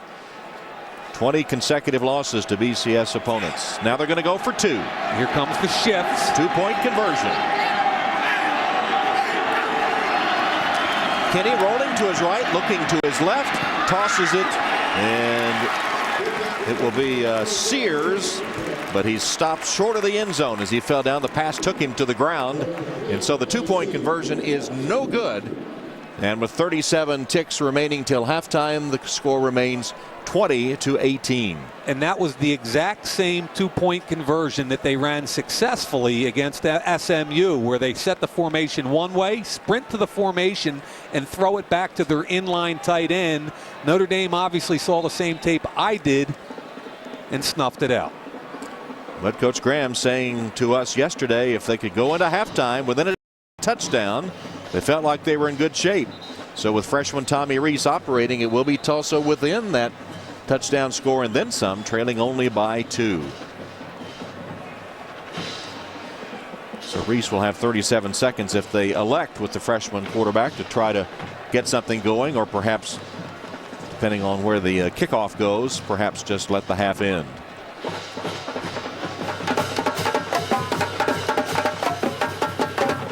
Just joining us, Irish quarterback Dane Christ, severe left knee injury, gone likely for the rest of the season, and true freshman Tommy Reese has taken over at quarterback and done a good job. Fitzpatrick with a short kick, taken by Jackson. Jackson's got a seam, still on his feet, all the way to the 45-yard line. Bennett Jackson with a good kickoff return. Willie Carter on special teams prevented further damage for Tulsa, but with a half-minute left, first down at the 45. Watch Collingsworth. He's going to get the contained guy who's the best coverage man, Milton Howe. Watch him spy him up and look at the hit right there. That opens it up, doesn't allow Howe to come underneath and make the tackle, and good field position for Notre Dame. So Austin Collingsworth with a good block to spring Jackson, and now Reese rolling to his right. No, he can't do that. Throws it right into coverage, and I believe it was intercepted. Let's see. Nope, they say it was hit the ground. They say it was trapped. Now they're going to discuss it. Dexter McCoyle thought he had the interception, and a poor decision by Tommy Reese that time. Exactly. That's the definition of a rookie mistake right there. Sean Jackson, who just made the touchdown, comes off the edge from the backside, untouched. But really, the bottom line is the decision there, which is a very poor decision by the quarterback. And they're going to review this. It's loose. Looks like it's loose all the way down, doesn't it? This one's going to be close. And the replay officials will examine it with 22 seconds left in this first half of play, and Notre Dame holding on to a 2-point lead. So will the ball go back to Tulsa, or will it remain possession of Notre Dame? The call on the field was incomplete, but Tommy Reese got away with one if it is ruled incomplete, because he made a poor decision. If that was what the replay officials were looking at, they won't be able to decide. Yeah, and you know, I go back to the decision, and being a quarterback is a process, and Tommy Reese has done a great job. But at the end of the half, you've got to be aware of the situation, Tom, and that's something you preach to young quarterbacks all the time. Understand the situation. This ball's thrown up for grabs. McCoyle's got the football there. And I can't even tell from our NBC whether his hand is underneath and cradling it, or the ground has it. From that angle, Tom, I can't say it's any you can change the call. But they ruled it incomplete, so it's got to be 100% sure that he controlled it through the ground.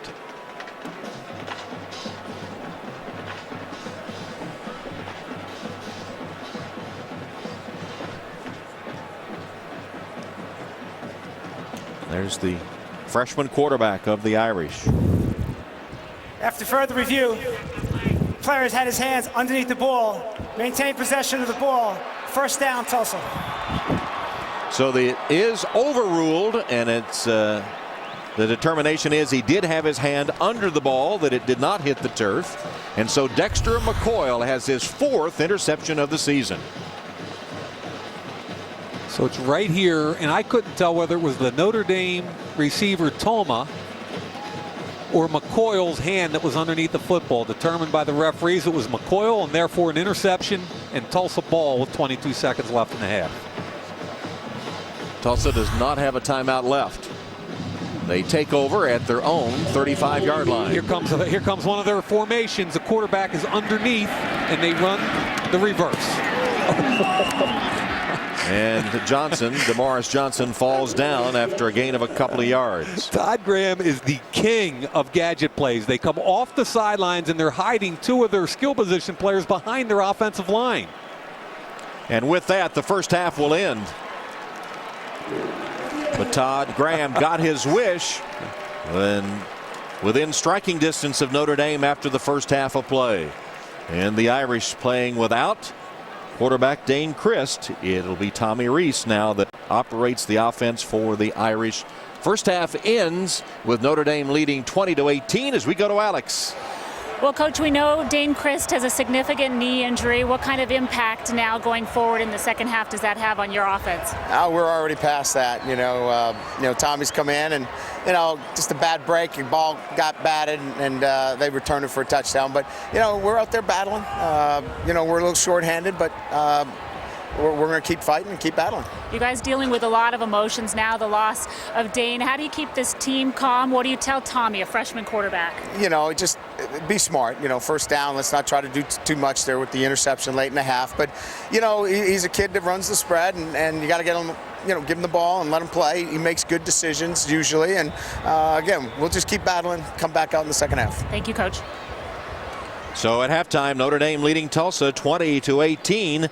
Now stay tuned for the Discover halftime report. Don't forget the halftime performances of the Tulsa and Notre Dame bands can be seen at NBCSports.com. Now let's go to Jimmy Roberts in our New York studio. Dane Christ on the right, Kyle Rudolph on the left, two of the mainstays of the Notre Dame offense, both on crutches. Christ being injured in the first half today. Here's Ruffer to kick off to get the second half underway for Notre Dame. And DeMorris Johnson takes it 5 yards deep. We'll down it there.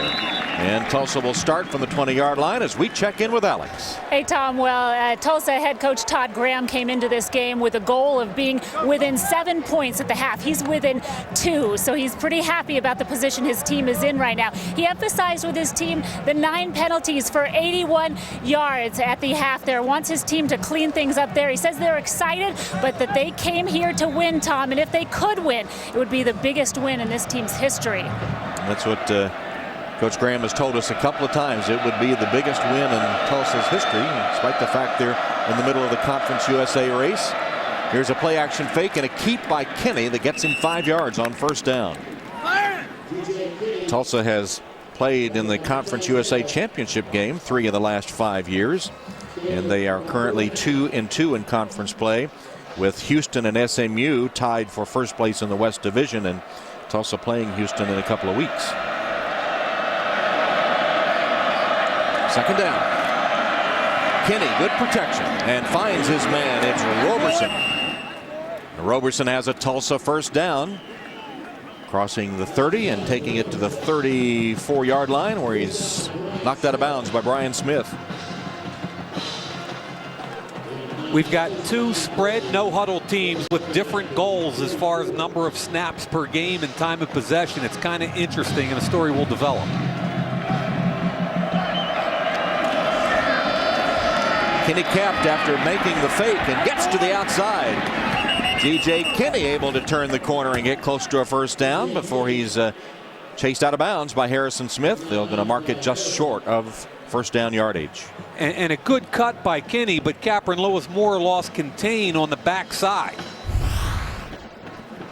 See Lewis Moore here. Watch what happens.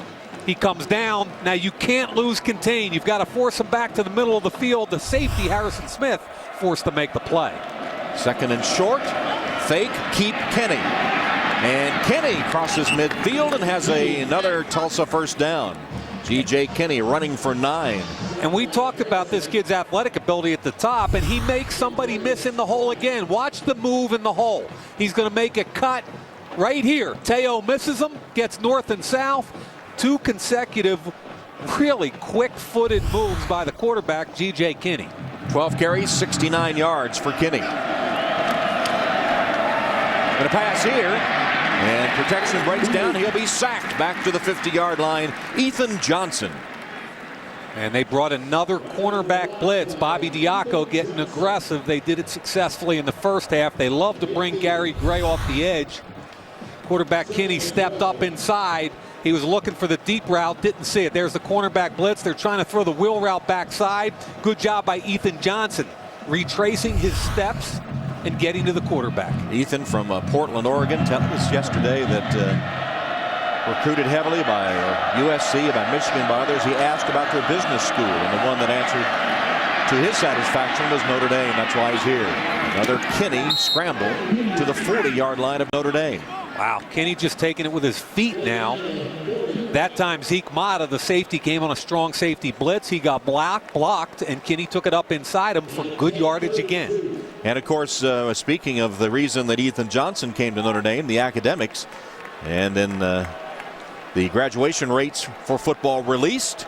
Notre Dame tops the list with a score of 96 in some pretty elite company. Yeah, 6 pretty good schools there, and that's a rolling 4-year deal on those graduation rates.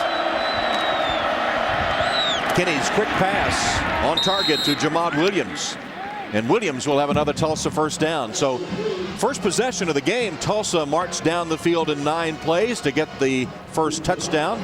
And here they take the opening kick of the second half and on the move behind G.J. Kinney. Remember Carlo Calabrese, while we've been talking about injuries on the offensive side, Carlo Calabrese with a hamstring against Navy is not playing. They took outside linebacker Brian Smith, and they've kicked him inside right in here, and he made the tackle on that play, but he's in unfamiliar territory playing that inside will linebacker position. First down line brought to you by Xerox. First down, Golden Hurricane, and the handoff is to Douglas. Douglas able to turn the corner, and inside the 20-yard line of the Irish, the ball came loose. And Notre Dame has recovered the fumble. Darren Walls recovers for Notre Dame just when Tulsa was driving. The fumble by Douglas is recovered by Walls. It looked like a strip. I think it was either Harrison Smith or Curry Neal.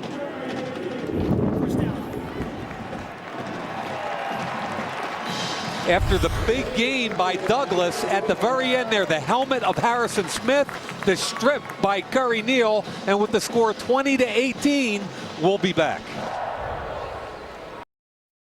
But some tricks. Both Tulsa and Notre Dame have employed trick plays in this game so far. And Notre Dame with a 2-point lead.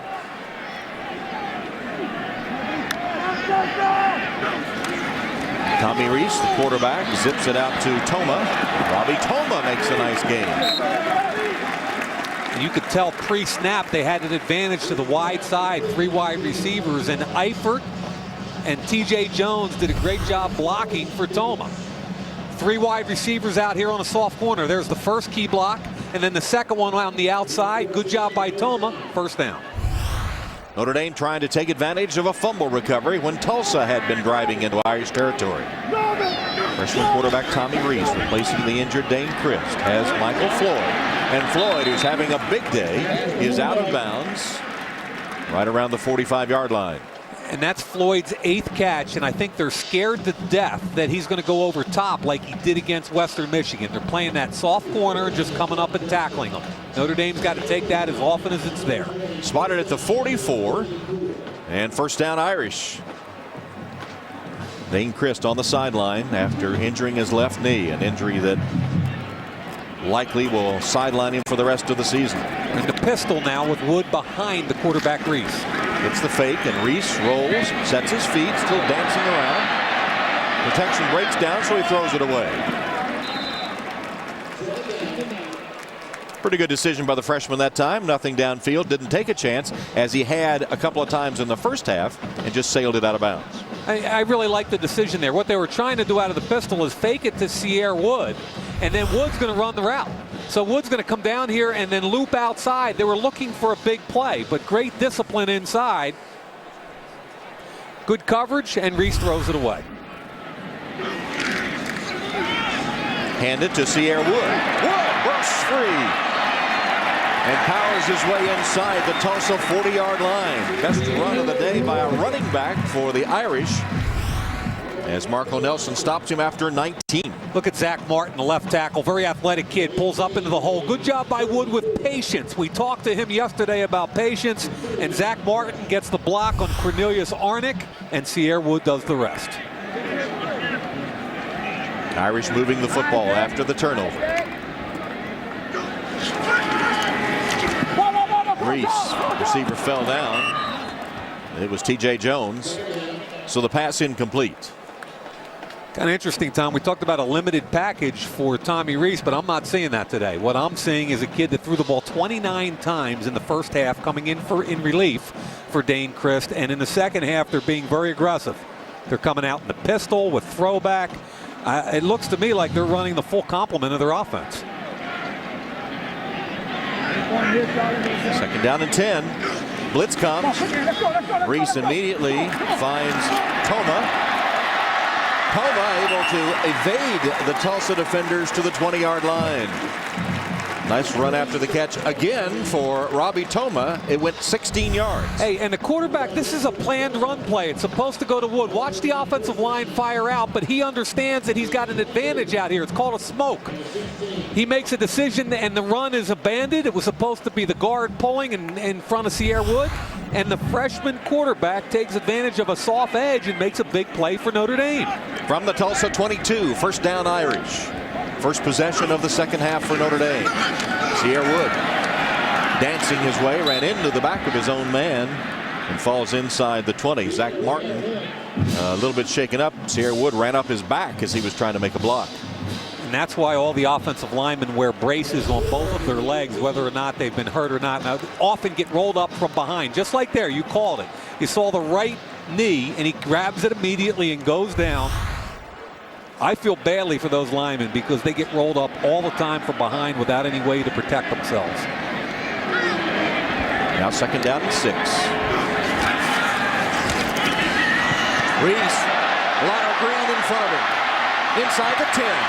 Down the sideline, can't keep his momentum to keep him in bounds, but does have a big gain for the Irish. He scrambles for 12 yards, and it's first and goal, Notre Dame. And Tom, that's why you make the decision about 5 plays ago not to throw that deep route that they didn't have. You keep the play alive, and here's another good decision. Step up inside, a lot of turf, make sure you get the first down. Now, if you can turn the corner, you get 6, but now you're first and goal on about the 6-yard line. Eifert is flexed right here. Offside. Offside. This is a free play. And Reese, there's another flag down. Throws it to Wood in the end zone, but there are 2 flags on the play.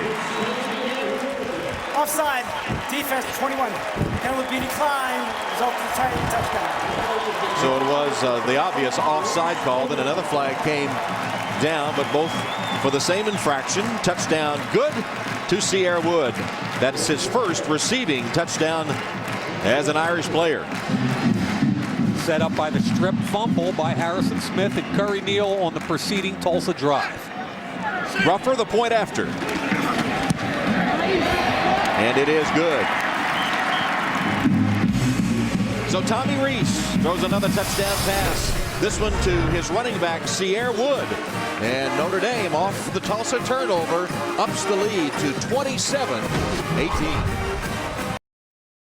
Vols and a big SEC East game between Georgia and Florida coming up later today. And kind of interesting, Tom, with the Tennessee continuing to play well for 2.5 or 3 quarters, but falling apart at the end of the game. The first one of those, obviously, that LSU game when they lost the last snap of the game.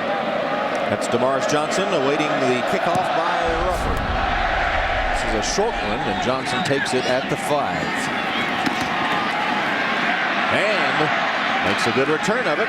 Finally corralled out at about the 35-yard line. Now Coke Zero explores the playbook of possibilities. Coming into the game, Tulsa was the gadget team, but Notre Dame in the first half, couple gadgets of their own. Eifert with the first block, the second by Goodman, sealing the corner. You get the hook and lateral from T.J. Jones to Sierra Wood, touchdown, and then a fake punt that also set up 6. Blanton takes 2 with him on the release. Zeke Mata gets the key block on the edge, and then the athletic Jackson makes a big play which set up a touchdown. Coke Zero, playbook of possibilities. So Tulsa takes over with the first down carry by Douglas. Jatarian Douglas, nice run. Late flag again, and I've been waiting for them to get back to jet sweep since the first quarter when they ran it 2 times for 36 yards. That might be the fastest kid on the field right there, Jatarian Douglas.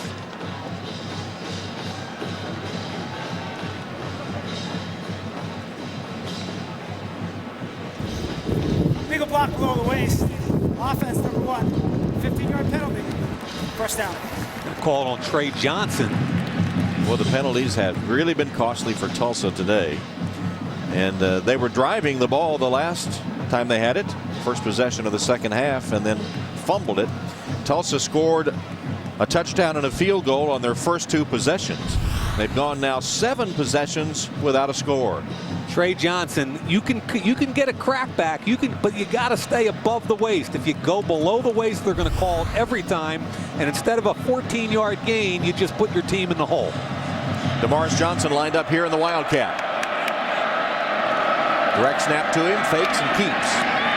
Goes up the middle to the 30-yard line, just shy of the 30. Tulsa has gotten an interception return for a touchdown and a 2-point conversion off the blocked point after, but no offensive points since their first 2 possessions of the game. Look at that score. Iowa putting it on Michigan State, whacking them. I thought they'd win the game. I didn't think it was going to be that bad, though. And Nebraska ahead of Missouri. Some big games today involving unbeatens. Crossing route underneath. Johnson dancing and making some moves and not fooling Manti Te'o. He's so quick, though. I hated trying to tackle these kind of guys, Tom. You know, the big guys that would run you over, I was okay with because I knew I'd get them down. I might take some punishment, but these guys make you look silly. 5'8", 170, tremendous lateral quickness. Manti Te'o, one of the best linebackers in all of college football. Here's 3rd and long. Came into the game tied for the FBS lead. Confusion. Tackles. Sorry, Tom. There was confusion out there. Notre Dame forced to call a timeout. 12 men in the formation. 5-yard penalty. 3rd down. So a substitution infraction against the Irish moves Tulsa closer. Among the interested spectators, former Tulsa player Lovie Smith, the Chicago Bears head coach. Pretty good lineage out there at Tulsa. Ray Rhodes went there, right? Yeah. So a little easier task now for the Tulsa offense after the Irish penalty. 3rd down and 3.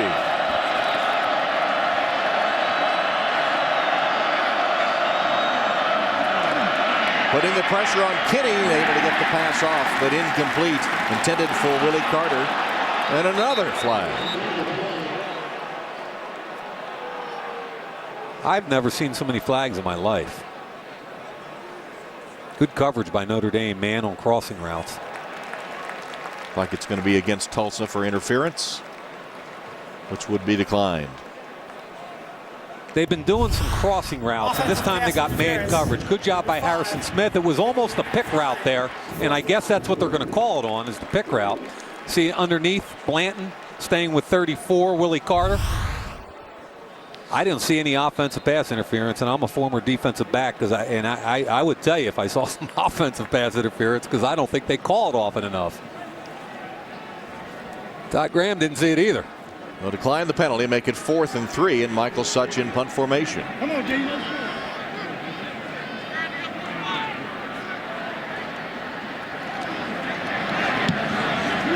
Sends it toward John Goodman. Fair catch called and made at about the 16-yard line. Notre Dame forces a Tulsa punt. They'll take over when we return. Extra at NBCSports.com. After the Tulsa punt, Notre Dame with the football. 1st down at their own 16-yard line.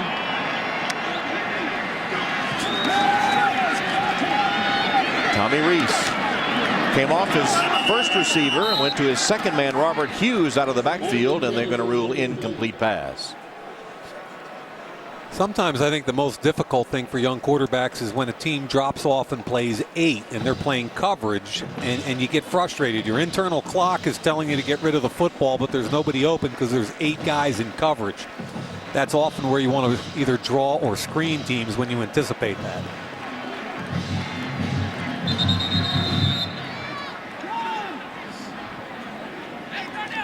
This is an official's timeout, I think. It's either equipment or blood. So we'll see exactly what it is.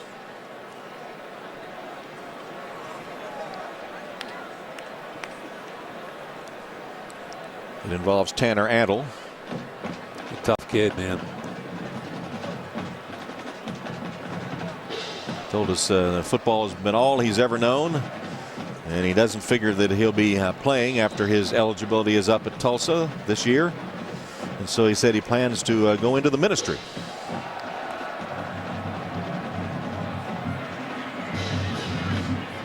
I enjoyed talking with the Tulsa kids on the phone the other day. They all did a nice job, and Tanner just talked about how precious every day was, this being his final year. Floyd can't get away. Nice tackle back at the 10-yard line made by Charles Davis. Really good play by Charles Davis. This is another one of those smokes where it's a run play called, but you think you got a soft corner. Great job by Davis. Look at the size differential, 5'9", 180 against 6'3", 227, and the Munchkin wins. Loss of 3 yards, and Davis, the de facto leader of the Tulsa defense, the only married player on the team, his wife Chantel, his 3-year-old daughter Zoe.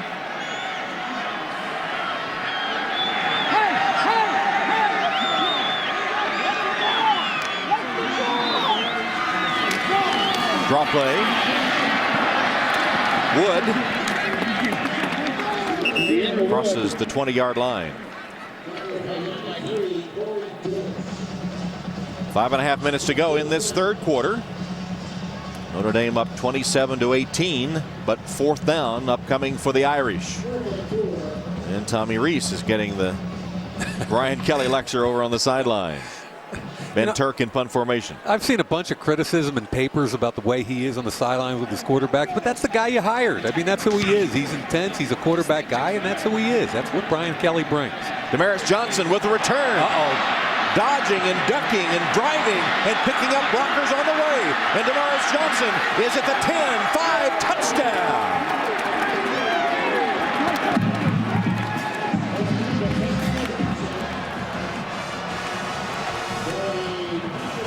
Wow.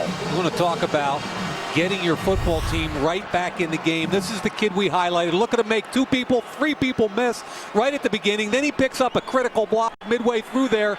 Tom, he made 6 or 7 people miss with the change of direction, and we highlighted him at the top of the show for a reason.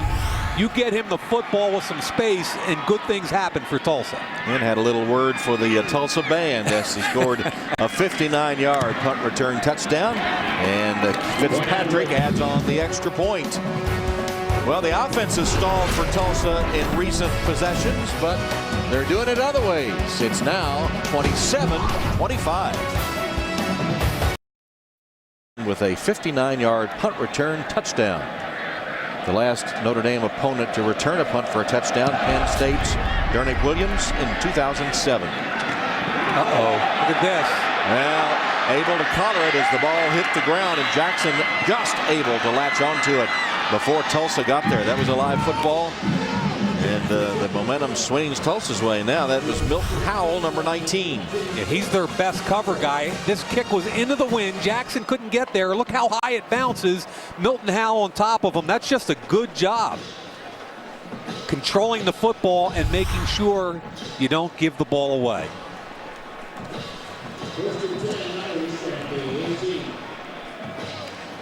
So from the 18-yard line, Notre Dame and Tommy Rees put it in play.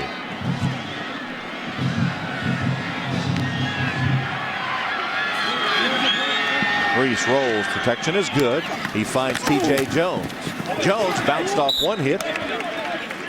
Just short of a first down. Good job by the freshman. I like when you roll these freshmen. You cut the field in half for them. It's an easy read. You've got a soft corner to his left. He gets his shoulders turned around and squared. Ball comes out to T.J. Jones, who takes a tough hit, keeps fighting. Comes blitz. Rees quickly flips out and completes it to Toma. Toma has been the safety valve when Rees feels blitz. He's completed it to him several times. That one for 11 yards before the tackle made by Dexter McCoyle. Third reception for Toma. I'm telling you, Robbie Toma's got some make-you-miss ability. He's a tough kid with a low center of gravity, good hands. I think he's an ideal developmental slot receiver in this program.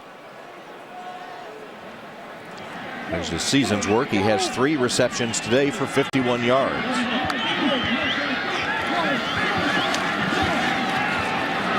That pass caught by T.J. Jones. He's out of bounds at the 46-yard line. Brian Moore chased him out short of the first down as the clock ticks under 4 minutes in the third quarter. Difference in the game right now is that 27-25 that the Damaris Johnson able to get that punt return touchdown after the Tulsa offense has been held in check after their first 2 possessions. Sierra Wood crashes his way into Tulsa territory, knocked down by Cornelius Arnick. People ask me all the time, what's the point of the pistol as opposed to the shotgun or being under center? And the whole point is you get the advantages of both being in the shotgun for the quarterback and also having the tailback right behind him in a traditional I formation, so you can have the downhill run game. First down play. It's a handoff that gets nothing for Sierra Wood. And I'll tell you what that punt return touchdown did for Tulsa. It forces Notre Dame to play this game honestly. You can't just sit on the football, run the clock. You've got to be aggressive and keep playing. And Tulsa down by 2. It's a field goal or a touchdown, obviously, can get you the lead. So Notre Dame can't just sit back. They've got to keep being aggressive and play football. Todd Graham's record, calling the defenses as he stares into the sun. The blitz causes a false start, or the threat of the blitz causes a false start and costs the Irish 5. And I'm not sure if Cody Wilson got into. Well, yeah, exactly. That's what I thought was going to happen. 5-yard penalty. Second down. Cody Wilson is going to jump right up here. Doesn't encroach, though, comes back. Defensive tackle pulls back, and the left tackle, Zach Martin. Boy, it takes so much discipline to be able to stay there rock solid when everybody's jumping around you. Of course, Brian disagrees. He thinks he was drawn offsides.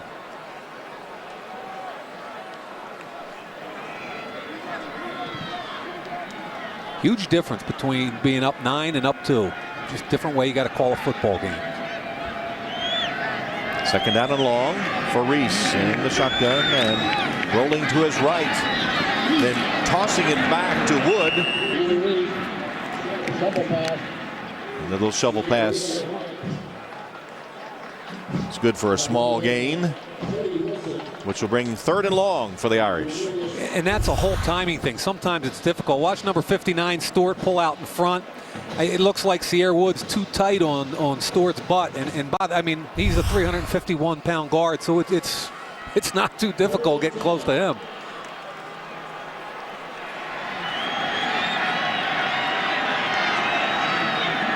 Wood resets, 3rd and long. Tommy Reese sacked. He was drilled by Sean Jackson. Sean Jackson, who had an interception return for a touchdown earlier, gets credit for that sack for a loss of 7. He's an explosive edge rusher that can impact the quarterback. Nobody touched him. He went to the helmet, which you've got to be really aware of. Nobody touches him. Sierra Wood buries up inside, and they had a one-on-one on the edge with Michael Floyd with no safety help. Turk punts, and here's Johnson, returned the last one for a touchdown, lets this one bounce, and it goes into the end zone. Damaris Johnson moving to number 20 in all-purpose yards, passing TCU's LaDainian Tomlinson on the way. Tulsa's ball. With 1:08 left in the 3rd quarter, Notre Dame clings to a 2-point lead over Tulsa. Golden Hurricanes ball at their own 20. G.J. Kinney fakes, fires, incomplete. Out of the hands of Johnson with a tough hit. Hit delivered by Jamar Slaughter. Love the way he jumps this route. Play action, ball's put right on the receiver, and while he's in the air, Jamar Slaughter, who had made a great break on the football, breaks it up legally.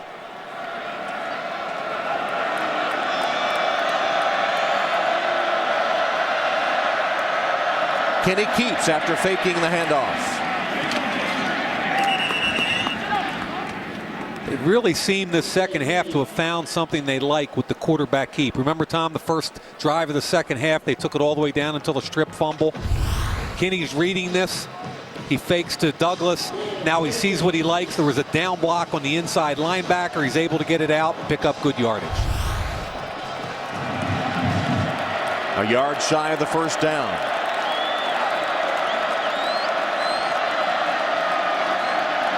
Looking over the sideline, getting the play. Empty set.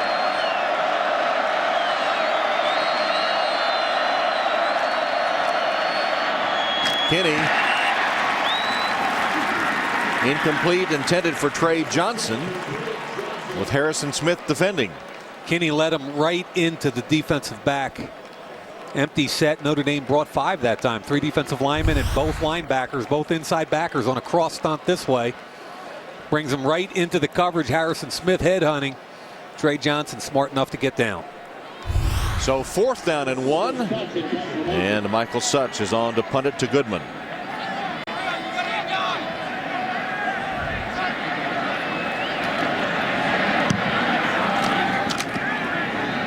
Goodman calls for a fair catch. Makes it about the 35-yard line with just seconds remaining in the 3rd quarter.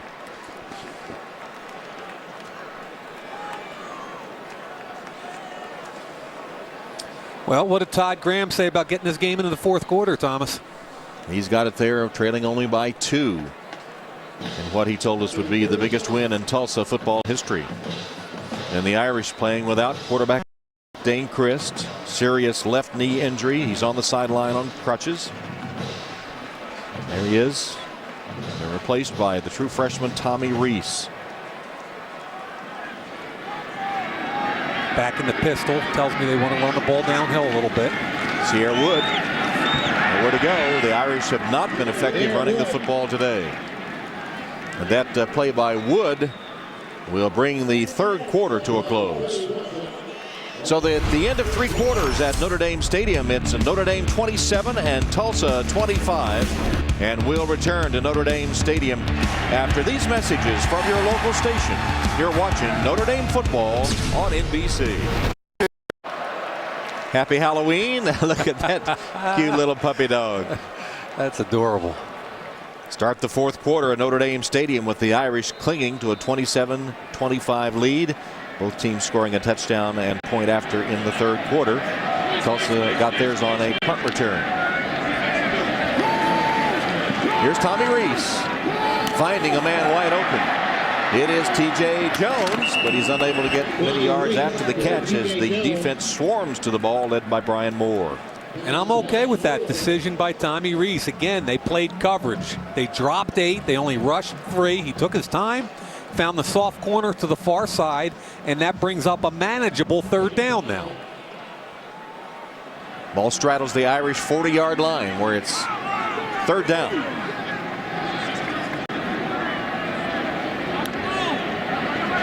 Robert Hughes in the backfield with Reese, whose pass is dropped by Eifert.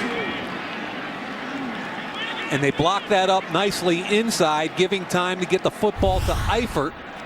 3rd and 5. Eifert at the top of the screen working against a corner, uses that big body. But what you have to learn, and he's only a sophomore, doesn't have a whole lot under his belt after he got hurt the first game his freshman year, but use that big body and control the football. You know you're going to get hit. Turk will punt it. Morris Johnson draws a bead on it and takes a fair catch. Bobbled it but fell on it. Well, Halloween is tomorrow, and the Hurricane coming in hoping to play a little trick or treat on Notre Dame. Are you kidding me?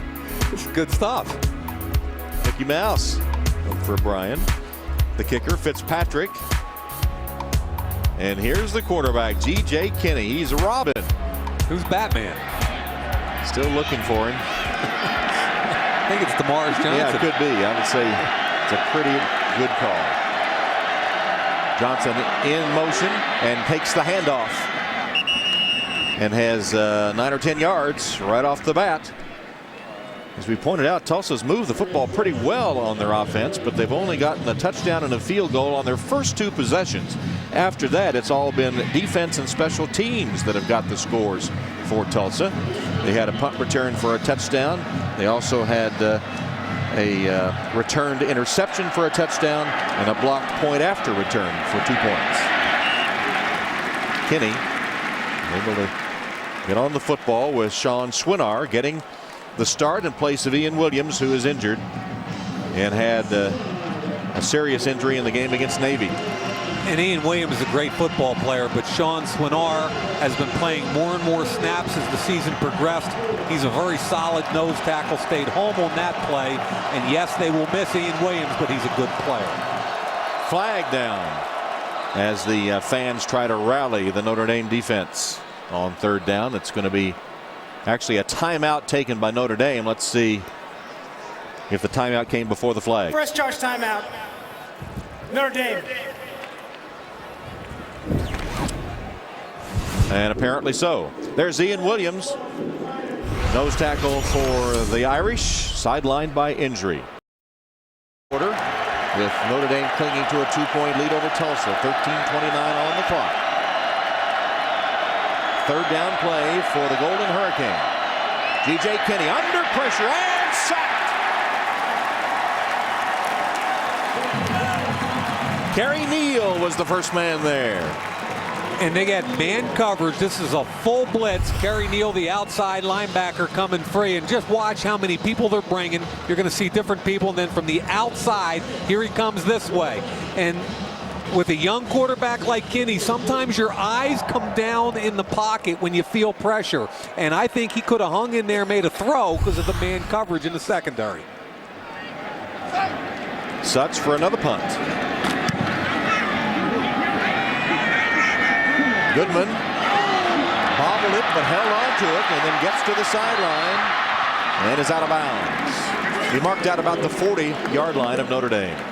Hey, with Brian Kelly, it's what you see is what you get. Usually he's on the quarterback. Remember the pass that Eifert dropped? Well, here comes Tom Rees to the sideline. Good job, pal. You did a good job. I like it. Okay. Where's the other guy? Where is he? You? I got a problem with you, man. And you know it's got to be Eifert. Yep. Gets the football. Was it Sierra Wood telling us yesterday that it takes a while to get used to Coach Kelly? You come to the sideline, he just chews you out, just gets right on you, and then he says, all right, get back in there. He's an Irishman from Boston. I totally get him, man. I do. Tommy Rees, the first Notre Dame freshman quarterback to throw 4 touchdowns in a single game. Wow. Big debut. And it came after the injury to Dane Christ, and he has a wide open tight end there in Tyler Eifert, who holds on to that one. He didn't want the wrath of Kelly. Eifert coming over the middle, and I like the fact they go right back to him. Zone coverage, gets in behind the linebacker, and I like how he read where Arnick, the linebacker, was. 17-yard gain. Eifert telling us yesterday versatile was his mantra as the defense bears down on Rees as he delivers incomplete intended for Eifert. It was Sean Jackson chasing Tommy Rees. You know, he started the game hot, and then he ended the first half 2 for 10 with 2 straight interceptions. This half he comes out and he starts out 11 for 15, or excuse me, 11 for 16 after that last throw. So it's been a little bit up and a little bit down, but I love the way the kid just stays in there, stays calm, keeps making plays. Handoff is to Robert Hughes. Notre Dame continues to spin its wheels on the ground. That one 3 yards to the 40. And Hughes goes out, replaced by Wood. Kelly calling the plays for his freshman quarterback.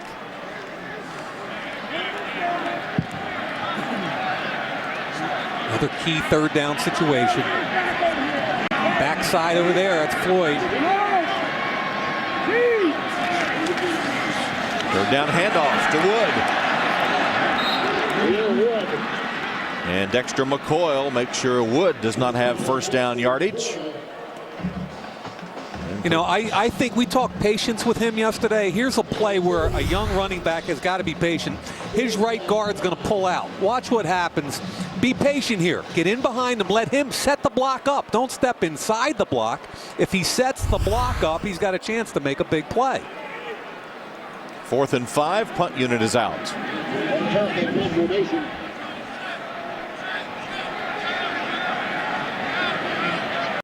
Tulsa playing punt safe. Van Turk.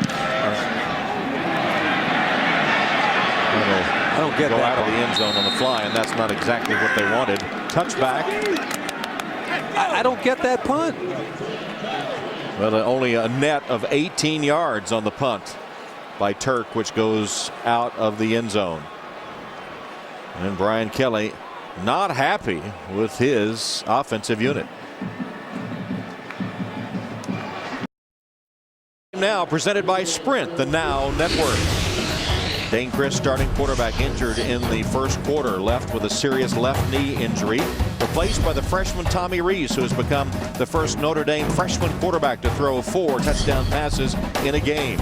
Sean Jackson had a 66-yard interception for a touchdown, as Tulsa has found a variety of ways to score today and trail Notre Dame by only 2 with 10:55 to go in the game.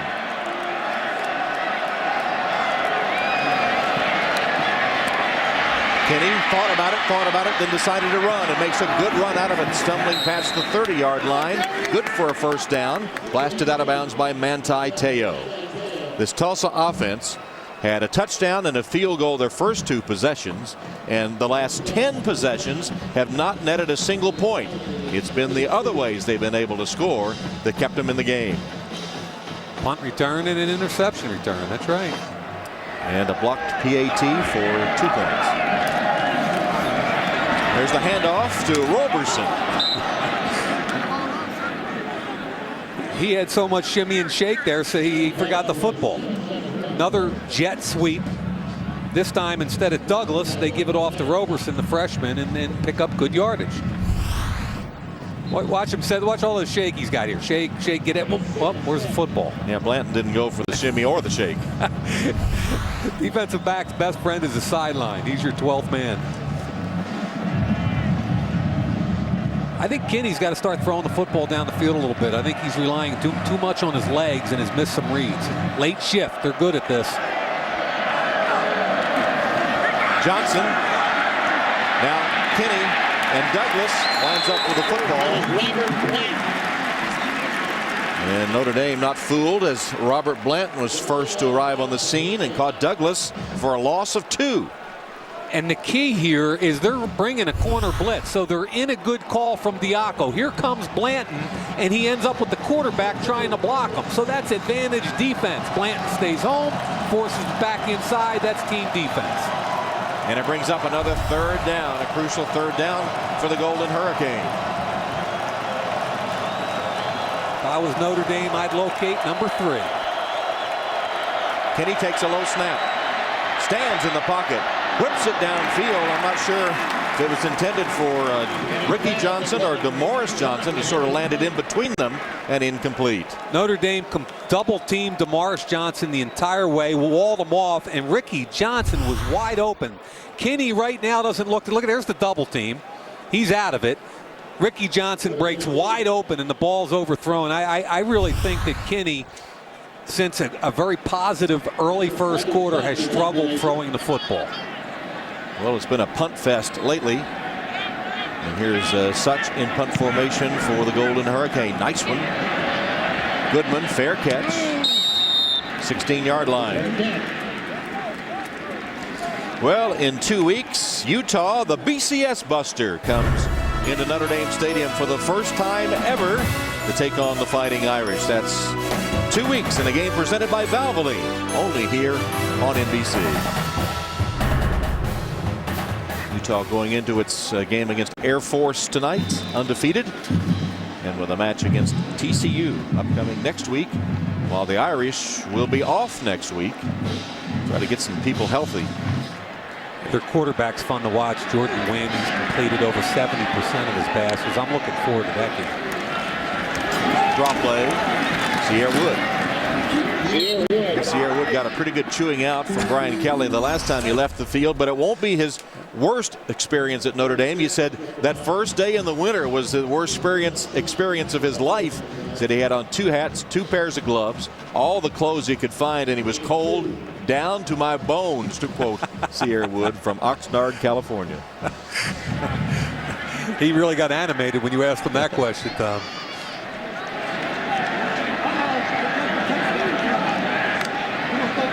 Blitz. Reese stands in with the pass off target as Jones broke out and the pass went in. Zach Martin did a nice job feeling and picking up the blitz. Tommy Rees has got to hang in there and trust it. Watch Martin, the left tackle, feel the blitz from the edge. Picks it up, step in and throw the football. Now the Irish are facing a crucial 3rd and long deep in their own territory. Neither offense has been able to get anything going here in the 4th quarter.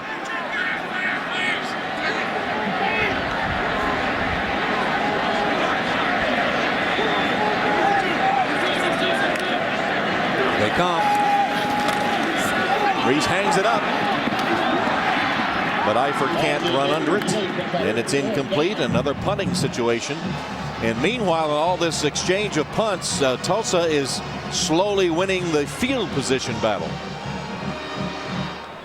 They just haven't been able to do anything with it. Here's another instructional period for Rees from his coach. And punting into the wind. A wobbly looking punt to DeMaurice Johnson. Trying to get to the outside and does. But the coverage is good, and there's a late flag that comes down. I thought Steve Filer did a nice job stringing that out. Check out the penalty. Said that a time or two. Todd Graham didn't look too happy. I'm sure we'll get a push in the back or shot below the waist. After the play ended, unsportsmanlike conduct. Receiving team, number 10, taunting.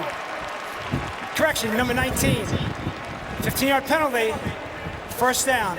It's Milton Howell, who's the best special teams player for Tulsa. A costly penalty, Tom. 8 straight possessions now, 4 by each team, have ended in a punt. The Valvoline guaranteed play. DeMaurice Johnson fields the punt, makes people miss. Here's the cut I love, right there. 59 yards later, DeMaurice Johnson pulls Tulsa back into the football game. It's 27-25, Notre Dame with 8 minutes and 10 seconds left. Plays like that aren't guaranteed, but Valvoline can guarantee your engine up to 300,000 miles. Tulsa now with 11 penalties for 118 yards. As Kinney short hops it toward his intended receiver, and was closer actually to a Notre Dame man than it was to Alex Singleton, who I guess was his intended receiver. Yeah, Kinney's out of sync in the pass game. He trusts his legs right now. He doesn't trust where the football's going in the pass game. He's missed some reads, and he's been very inaccurate when he has thrown the football. And the one thing I noticed watching tape of him, he's either really hot or he's not. Here's a handoff to DeMaurice Johnson. Ducks out of bounds with an assist from Harrison Smith, and it's going to be marked about a yard short of the 1st down. I want to know what they're averaging on jet sweep. I mean, every time they bring that motion, they either give it or keep it, and that jet sweep has got to be averaging 10 yards a carry or better.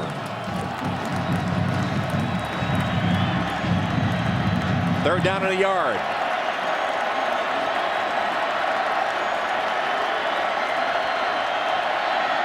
Handoff up the middle.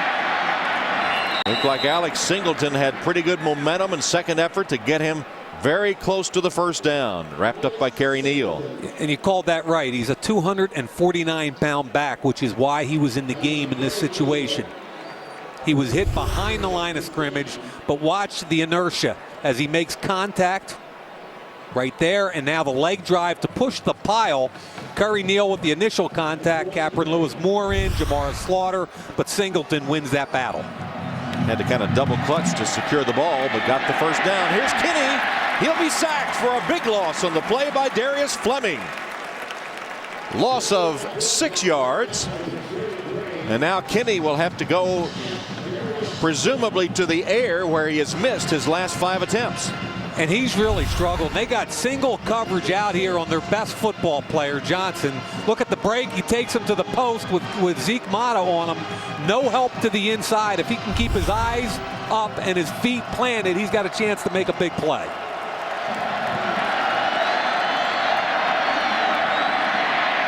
Kinney's pass caught by Trey Johnson, but hit immediately by Gary Gray, and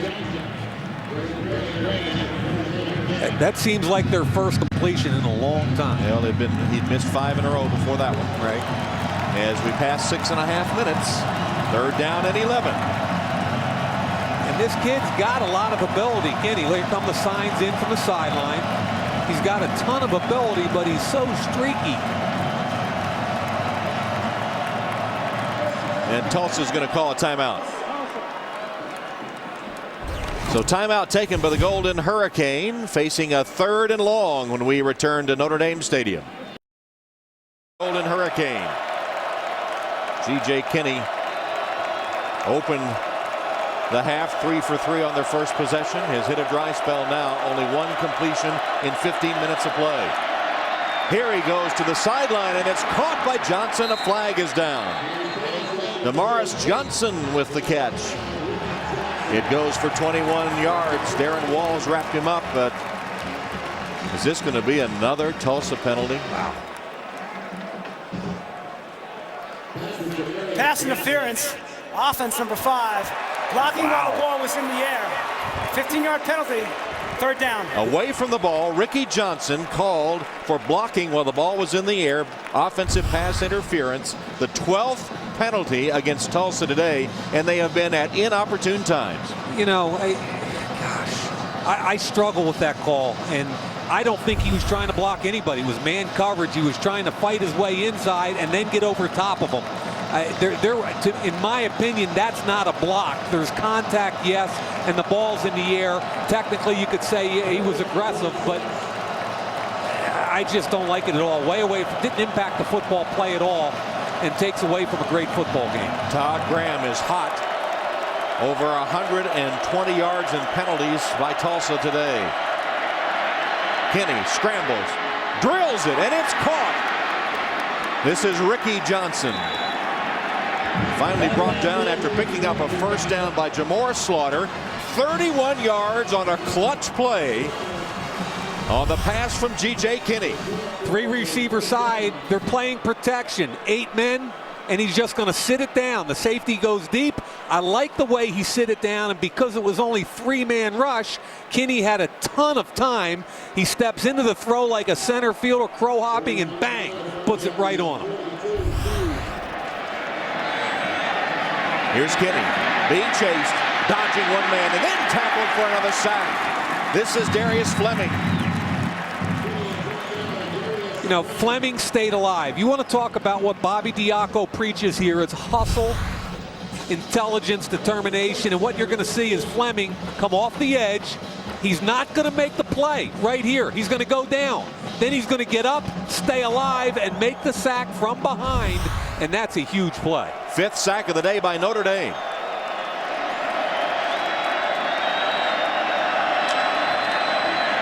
Kinney crossing route, man open. It's Cole. Genesis Cole uses his blockers, lowers his head. He is down to the 16-yard line, finally tackled by Gary Gray. That's a big 32-yard gain by Tulsa. And Genesis Cole on the crossing route actually uses the referee to his advantage. Watch the motion. He's going to come across the field. He's going to rub with the referee. Darren Walls tries to come under. He's late, and it turns into a big play by using the referee on a rub route. First down, Tulsa, 16-yard line of Notre Dame. Handoff to Johnson. Morris Johnson stopped short of the 10-yard line. Remember, the Tulsa offense has not scored since their 2nd possession of the football game. They got a touchdown and a field goal the first 2, and blanked ever since, although they've found other ways to score. 4 minutes left. They're down 2. That returned extra point block where it generated the 2 points looks pretty good right now because it keeps them in field goal range. Kinney. Pass. Caught by Roberson, who ducks out of bounds.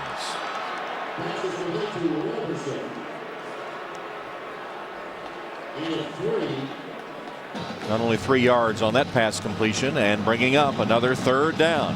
I didn't think Kinney hung in there long enough. I thought he had Clay on the wheel route in the end zone.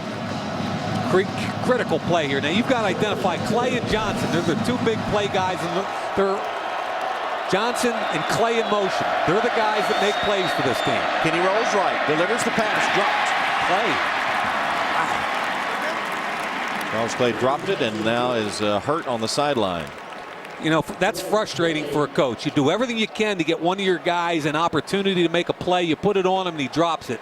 Good hit by the Notre Dame defender, but Charles Clay has got to make that catch. It's a rub route. Puts it on him. You got to catch the football. Harrison Smith with the hit probably would have been a first down if he holds the football. Fitzpatrick made a field goal earlier. This one is a 27-yard attempt to give Tulsa the lead.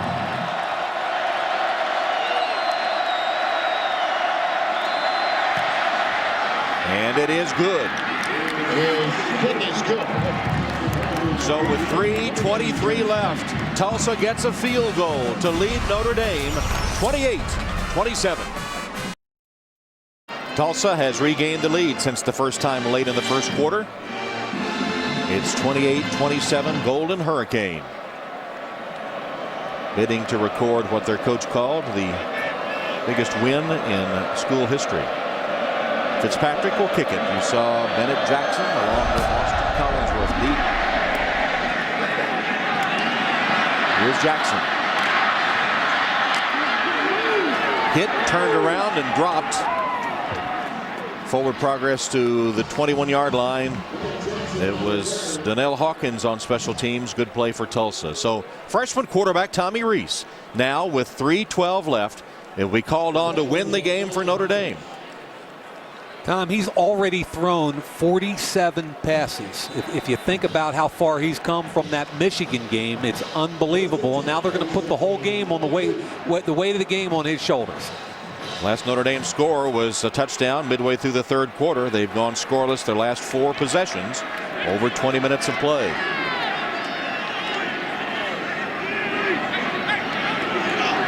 Oh, snap. Rees with protection. Now rolling to his right and throws it away. Now he was looking backside the whole time where Michael Floyd had a soft corner. If I'm Notre Dame and if I'm Tulsa, you know, you've got to locate Michael Floyd. You know Tulsa's going to locate him. They're not going to allow big plays. But Michael Floyd's your go-to guy with Riddick out of the game, with Kyle Rudolph out of the game, with Armando Allen out of the game. You got to find number 3. First down line brought to you by Xerox. Second down pass, swing it to Wood, but he had to turn around to catch it and lost a little forward momentum, but still makes a nice run out of it. Sierra Wood, good yards after the catch, takes it for a first down, a gain of 15. Love the blocking by Eifert and Floyd out in front. Little 2-man screen out here. There's the block by by Michael Floyd and Eifert. Big play for Sierra Wood.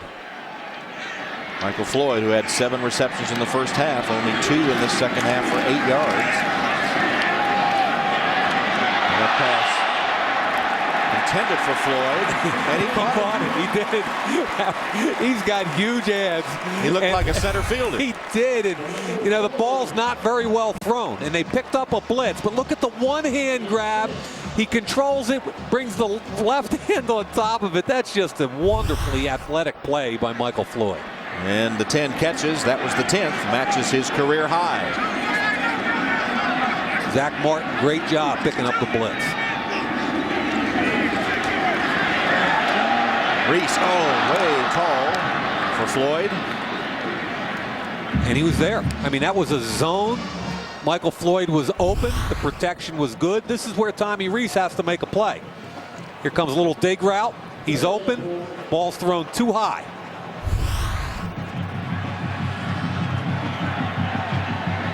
31 for 51. That's just unheard of for a freshman quarterback to step in and throw these kind of attempts. Yeah. 300 yards.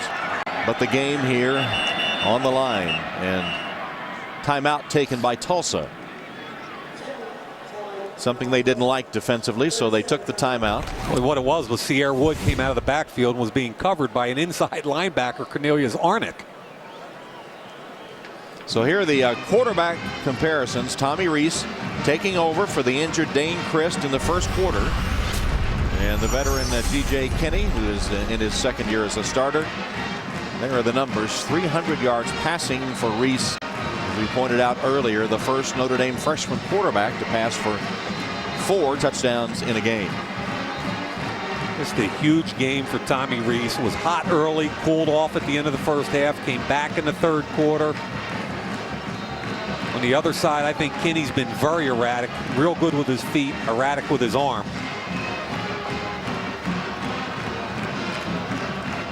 So after the timeout, Tulsa has 1 remaining, Notre Dame with 2.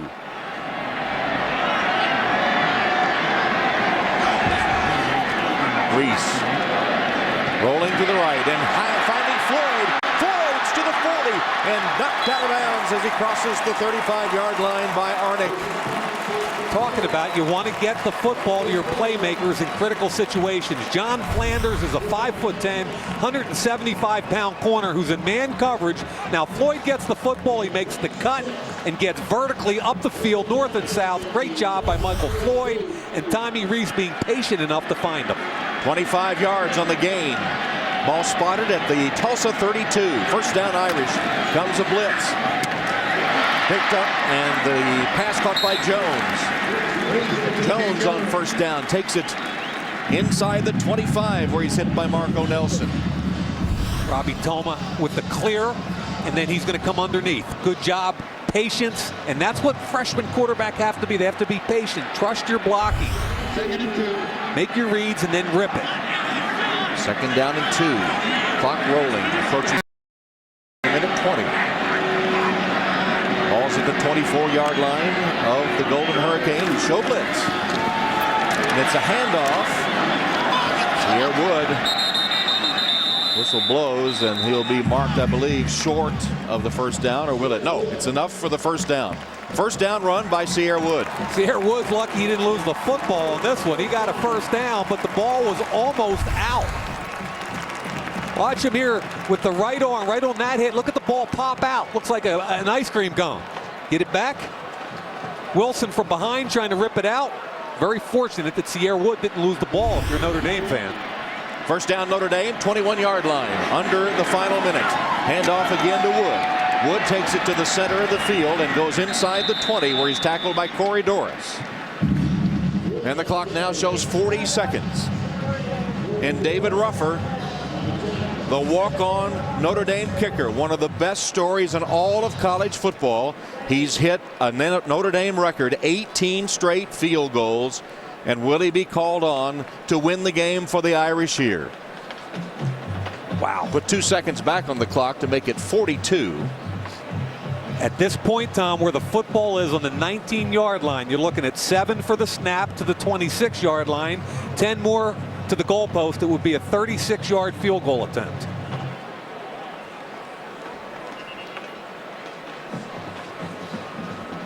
So I think what you want to do, you have ultimate confidence in your kicker. He hasn't missed this year, 18 consecutive going back to last year.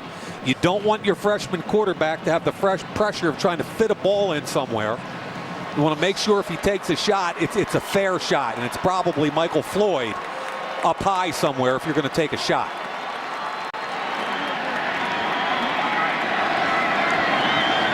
Blitz comes. Rees heaves for the end zone in traffic, and it is intercepted. Intercepted by Tulsa's John Flanders. The only thing that you did not want from the freshman quarterback was to try to force it into coverage and create the turnover, and that's exactly what he did. It's a cornerback blitz, and Tom, you couldn't have said that any better. The one thing he can't afford to do, and I said if you're going to take a shot, it's got to be up high. Out of the back of the end zone, great coverage by Flanders. He won't allow Floyd to come over top of him. He bodies him. Remember, Flanders is 5'10", 175. He does a wonderful job like a weak side rebounder. He puts the bigger player on his hip. He keeps him there, cradles the football all the way to the ground. Look at Brian Kelly. The trials and tribulations, the head coach at Notre Dame, and now you've got a freshman quarterback who's played pretty well but can't afford to make that throw where he made it. They were in field goal range. And the interception, and now Tulsa will just take a knee.